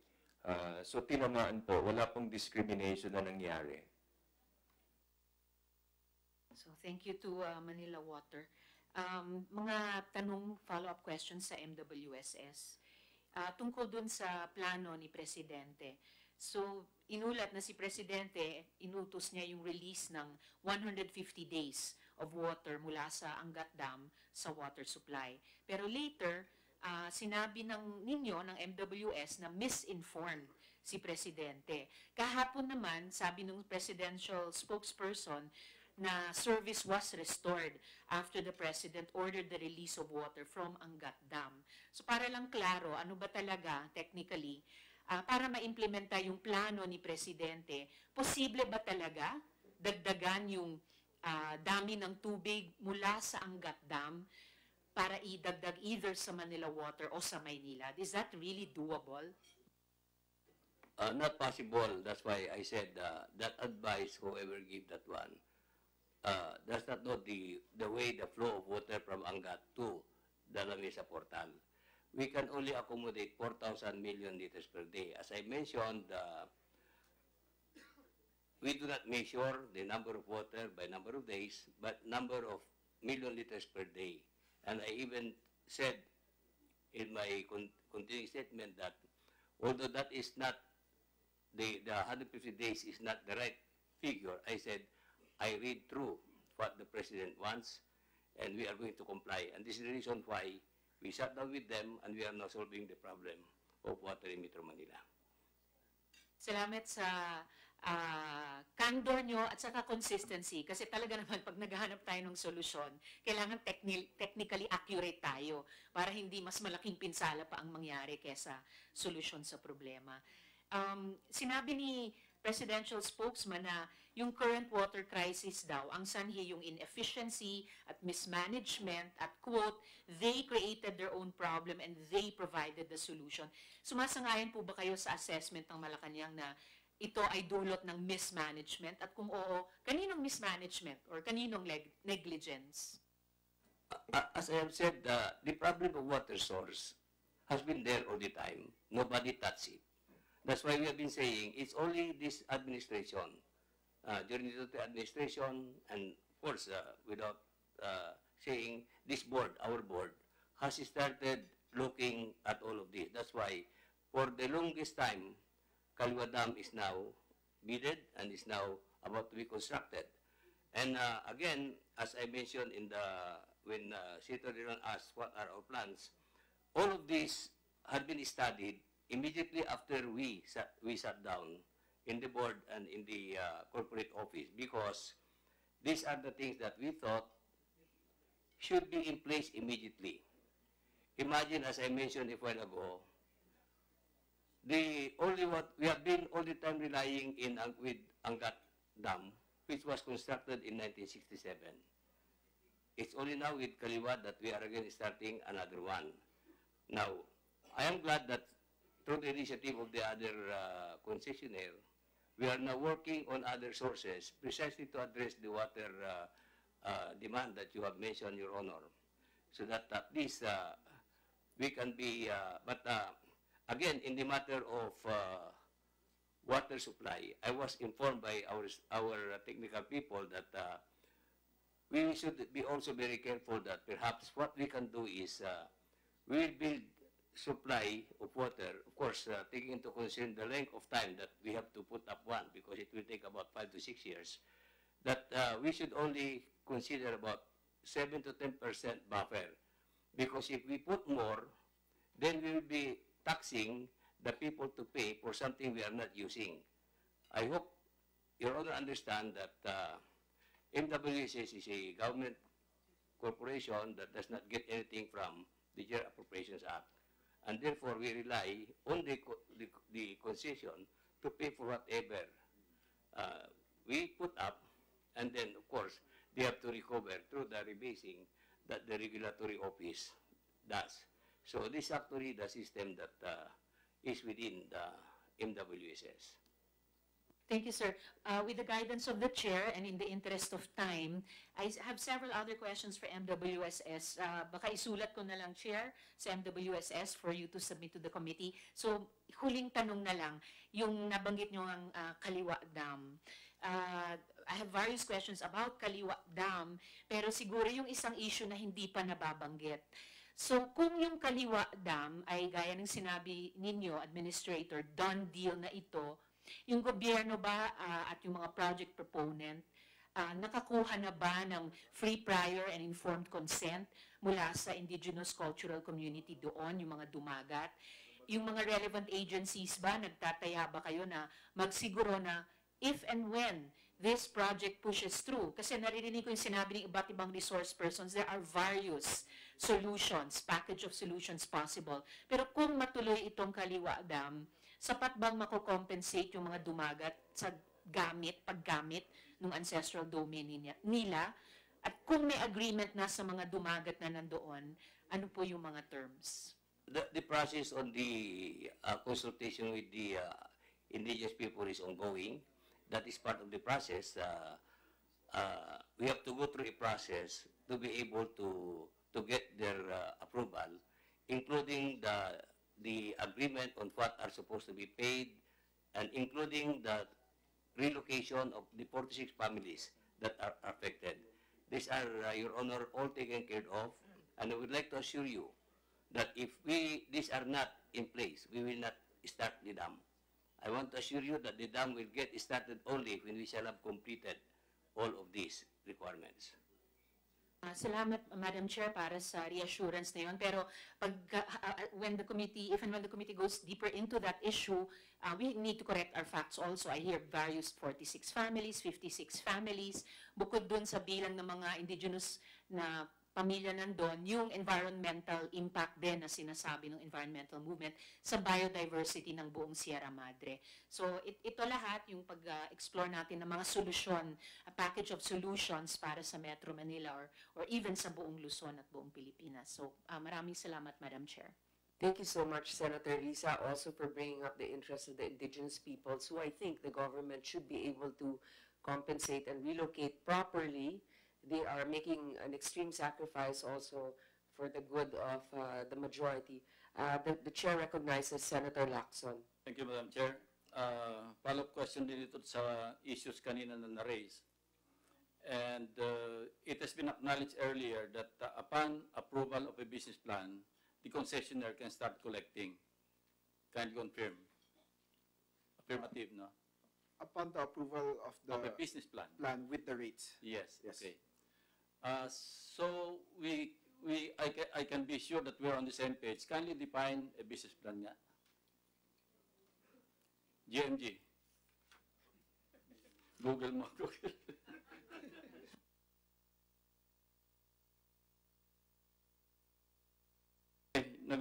Business plan is a formal written document containing business goals, the methods on how these goals can be attained, and the time frame within which these goals need to be achieved. In other words, kung na-satisfy na ito, Manila Water, in this case, pwede na mangolekta. Isasama na sa billing statement yung cost, no, nakasama doon sa business plan, pati yung construction. My question is, to Manila Water and probably kay Attorney T, when did Manila Water start collecting doon sa Cardona in relation to the Cardona water treatment plant? What year was that? When did you start collecting? The Cardona plant is part of the approved business plan, which was approved. No, my question is, when did you start collecting from your consumers? Your Honor, it was approved May 20. No, when did you start collecting? A simple question, you know. In 2015, when the new rates were given to us. Not in Your 2008, Honor. because I heard during the hearing yesterday in the House that you started collecting in 2008. We started collecting on the Cardona plant in 2015 when the new 2015. rates were given to us, Your Honor. Okay. So when did you start the construction of the Cardona treatment plant? After the approval. When? This Para is mapabilis tayo, yeah, as though May may na. 2016.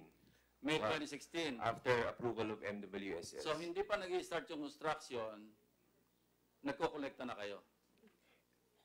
Yes, because Yes. that's, yeah. Okay. And then while construction is ongoing and it's still ongoing, di ba? It's You're still delivering collecting. already, Your Honor. How much are you collecting in relation to the Cardona water treatment plant? Your Honor, I don't Cubic have, meter. yeah, I don't have the equivalent centavos of the Cardona No, treatment per plant. cubic meter, magkano sinisigil ninyo? It is not computed that way, Your Honor. It is part of a basket of expenses which the regulator approves. Kindly give us a simple answer, Mr. De La Cruz. Magkano yung kinokolekta nyo in relation to the construction, planning and construction of the Cardona plant? Yun lang. Your Honor, I don't have that figure right now. Nangongolekta kayo, hindi nyo alam kung magkano kinokolekta ninyo. Your Honor, our rates are computed in a certain way according to the concession agreement. Kindly give us even a ballpark figure. How much do you collect in relation to the construction, the planning and the construction of the Cardona plant? Para malaman ng mga consumer natin. Yeah. Your Honor, I don't have that figure right now. I will give that figure to the committee if it's okay with the... Okay, assuming that is 10 pesos. No? Assuming na lang. Kasi hindi mo ba bigay yung exact figure. Assuming meron 10 pesos na kakarga. And you're committed to finish constructing the Cardona plant last December 2018. Tama? Yes, Your Honor. Okay. It's now March 2019. So kanina, tinanong ko yung administrator, kinonfirm niya yung major cause of the crisis that we are having now is the delay in the construction. Hindi ba it's an irony na yung cause mismo ng crisis natin, sinisingil nyo pa? Isn't that an irony? Your Honor, the Cardona plant is not the major cause of...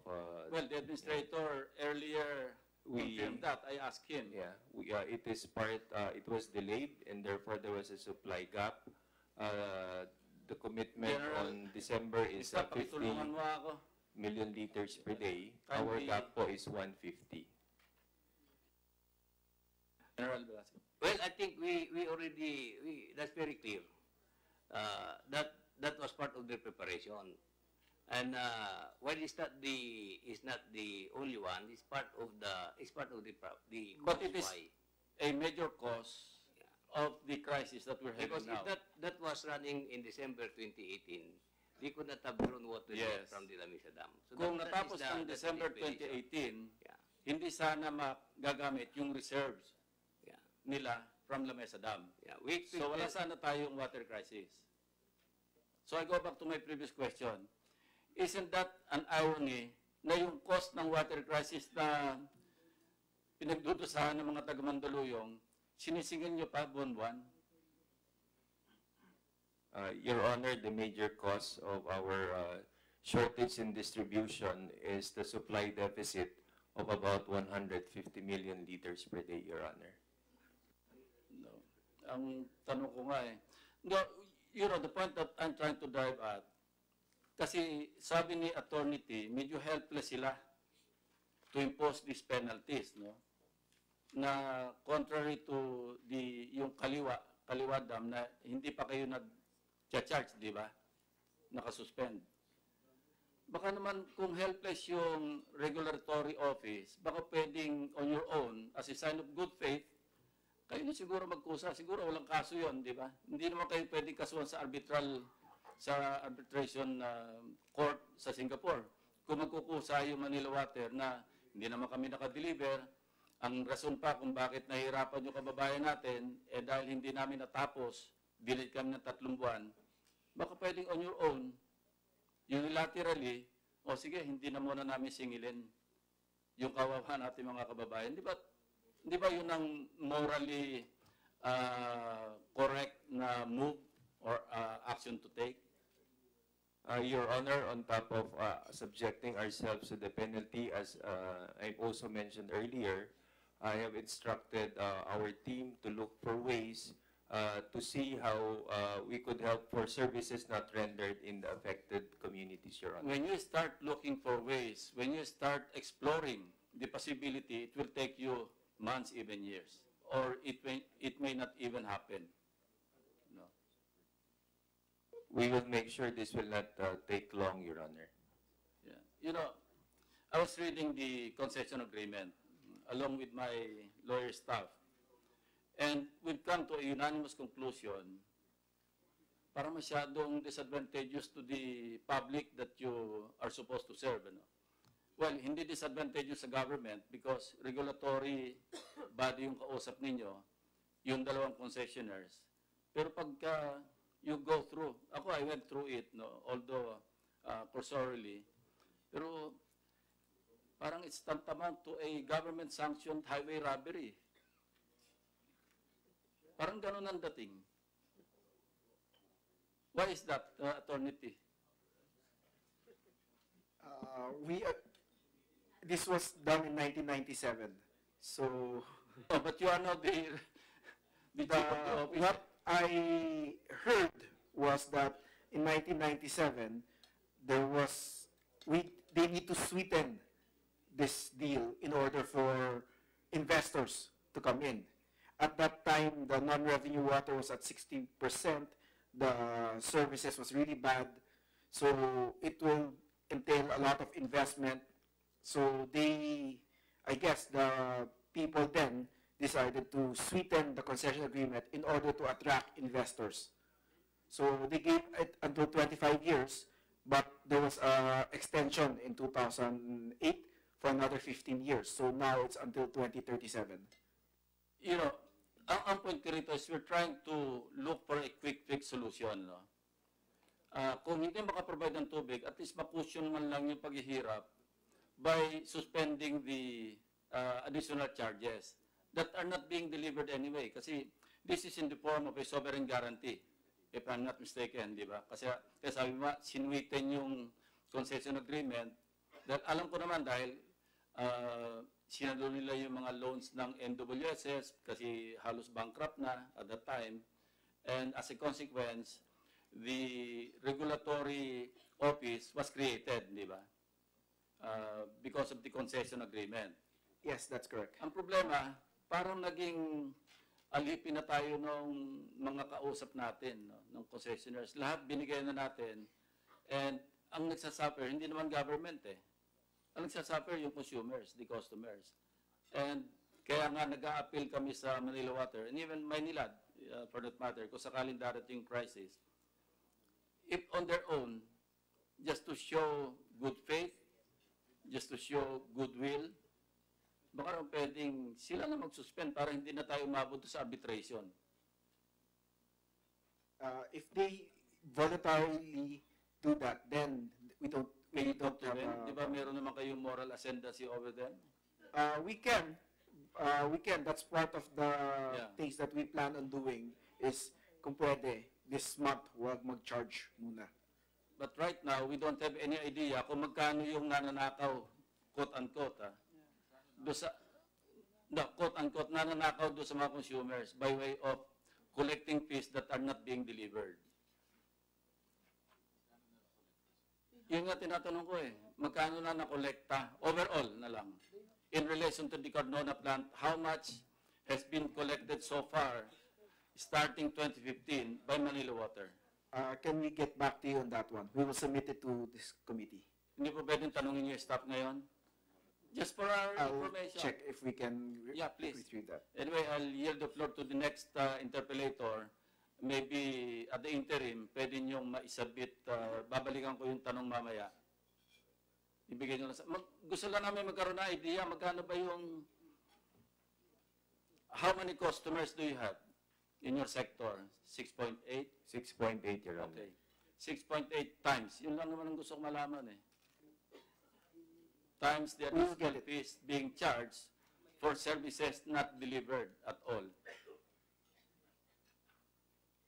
Can you find it out while I apologize, but we need to go back to the office to get more information. Well, I think, kasi kung hindi alam ng regulatory office, hindi alam ng Manila Water, pera yan, kinukolekte, hindi nyo alam pare-pareho, I think we're living in deep, never mind.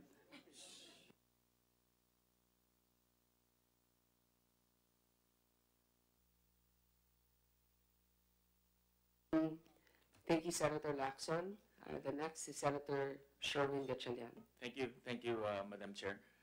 Madam Chair, since natanong naman marami sa mga gusto kong itanong, I just want to expound on some key issues. Kanino na-mention ni Administrator yung UP study, and it was also mentioned by Senator Risa. Ito po siguro based on our research, ito na siguro yung pinaka masasabi kong detaling master plan na meron ho tayo, Administrator. And they warned us already by 2020 na magkakaroon ho tayo ng problema. No? Ang tanong ko ho, 2020, gaano po kalaki ang shortage ho natin?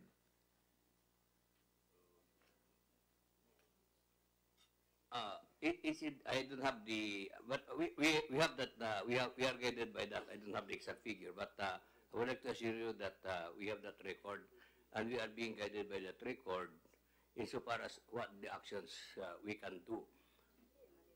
So, ilan po ang shortage ho natin in 2020? Meron ba ho kayong records? Wala kami record ngayon, but siguro I'll just flash po the graph. No? This came from the UP study. Based on this study, no, by 2020, if you look at the blue graph, wala na ho tayong supply. Ibig sabihin ho, pantay na ho yung supply and demand. And if you look at the red, which is the recommended buffer, short na ho tayo by approximately 500 MLD. No? And the Kaliwa Dam will not come into play until 2023. Correct po?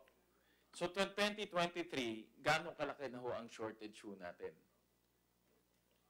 Mas malaki dyan sa 2020. Correct. Gaano kalaki ho? I'm not so sure. There is the graph there, but I'm not too sure yet exact figure. Kasi but, because you mentioned earlier, the dam will be completed in 5 years. So by 2023 po, the shortage with buffer, kung maglalagay ho tayo ng buffer, is about 1,000 MLD. You know? Correct. 1 billion na po, Senping. So, and looking at the projects coming in, wala ho tayong medium-term projects that can satisfy 1,000 MLD in the next 5 years. So ano ho ang strategy po ng MWSS in the next 5 years? Dahil if you look at this graph, tanggalin nyo na ho yung blue, no, dahil yung blue po yung Kaliwa Dam, magkakaroon ho tayo ng malaking problema from now and in the next 5 years of approximately 1,000 MLD. So what is the plan now from this point all the way to 2023? I just mentioned a while ago, what are these ongoing? No? As I said, we have the right now we are about to complete the 250 million liters per day in Putatan, Muntinlupa, and eventually by 2023, there will be another 150 million liters per day. In the case of Manila Water, of course, they have to complete the Cardona plant within this year. And then I mentioned also a while ago about the joint venture. While that is 500 million liters per day, we are insisting to the joint venture that they should first work on the 80 million liters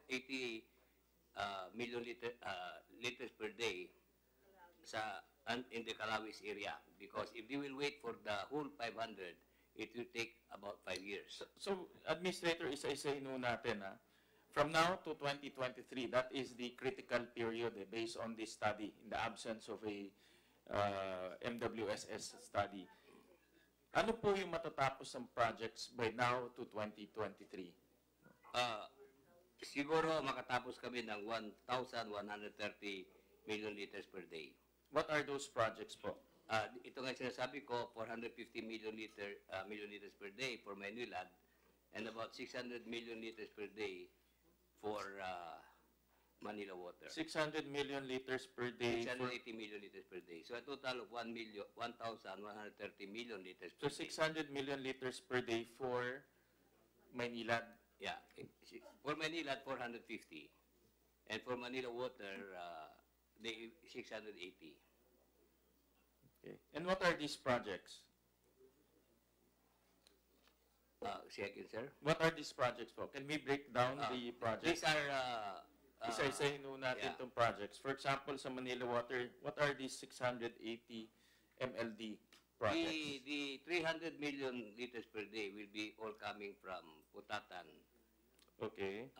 The new of Maynilad, and the 150, as I mentioned earlier also, the 600 million liters per day from the Kaliwa Dam, Maynilad offered to get only 150 initially and give 450 to Manila Water because Manila Water is more in But Kaliwa will not be completed until 2023. No, we are having it. We are hoping that we can finish that in 2022. As I mentioned, the bulk of the work is in the tunnel, which is about 27 kilometers. So we are working out with the contractor, as we were advised by those who are in the tunnel boring machine project, that they can start the project from both end of from the tunnel and then from the treatment plants. And so if we can do both, then probably the 4 year or 5 years can be reduced to about 2.5 years. Is that a confirmed, what I'm driving at, Administrator, is we want to see confirmed projects. Yeah, we can. This is doable. That's why we are talking here about doable project, Mr. Chair. Correct. We want to see confirmed projects because based on this study, magkakaroon ho tayo ng problema by about 1,000 MLD in the next 5 years. So we want to see confirmed projects na papasok po in the next 5 years. That's correct, Mr. Chair. May I just... Because based on this presentation ho ninyo, it's only itong Kaliwa Dam lang ho ang ginagawa ho ngayon. No? So, no, the Putatan project is ongoing. It's also ongoing. The Manila side is ongoing. Now, on the Manila water side, I think maybe we can ask Mr. De La Cruz on the what happened to the Kaliwawa Dam, because I think they are about to sign some kind of an agreement. Okay. Your Honor, if you'll allow me, the Wawa Dam discussion is still at the technical working group, so it's not yet confirmed. But to answer your question on the confirmed contingencies to bridge us when when Kaliwa comes, here is the answer. For this year, we will have 100 million liters per day from the Cardona plant, and we will dig 94 MLD of deep wells for this year, which will be enough to tide us over the next summer. In 2020 to 2021, we will add 70 million liters per day of deep wells, and then in 2022, we have the Calawis Dam project, which will give us 80 million liters per day, and then on 2023, we are assuming that we will get 450 million liters per day from the Kaliwa Dam.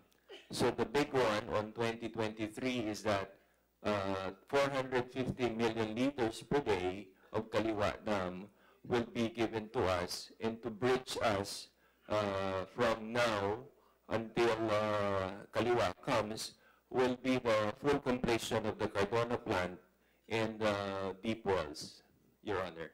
Thank you, Mr. De La Cruz. And Administrator, please submit to us official list of projects that will come in within now to 2023, because we want to face our constituents at masasabi namin sa kanila na pwede silang maging kampante dahil itong mga proyekto ay papasok na. We will comply, Your Honor. Thank you, Administrator. And then second, yesterday, I think in the afternoon, the original Japanese proponent for Kaliwa Dam had a press con, and they flashed a few slides, but basically they are claiming that they are cheaper and faster to construct. In fact, let me just flash on the screen also. Ito galing ho to sa CNN. They are claiming that their construction cost is 410 million versus the Chinese loan of 800 million, which is double. But the capacity is almost the same, 550 million liters per day for the Japanese and 600 for the Chinese loan. At the same time, if you look at the technical description, mas mabilis ho gawin yung sa Japanese proposal versus sa Chinese proposal. Is this an accurate information? Is this accurate information? Well, Your Honor,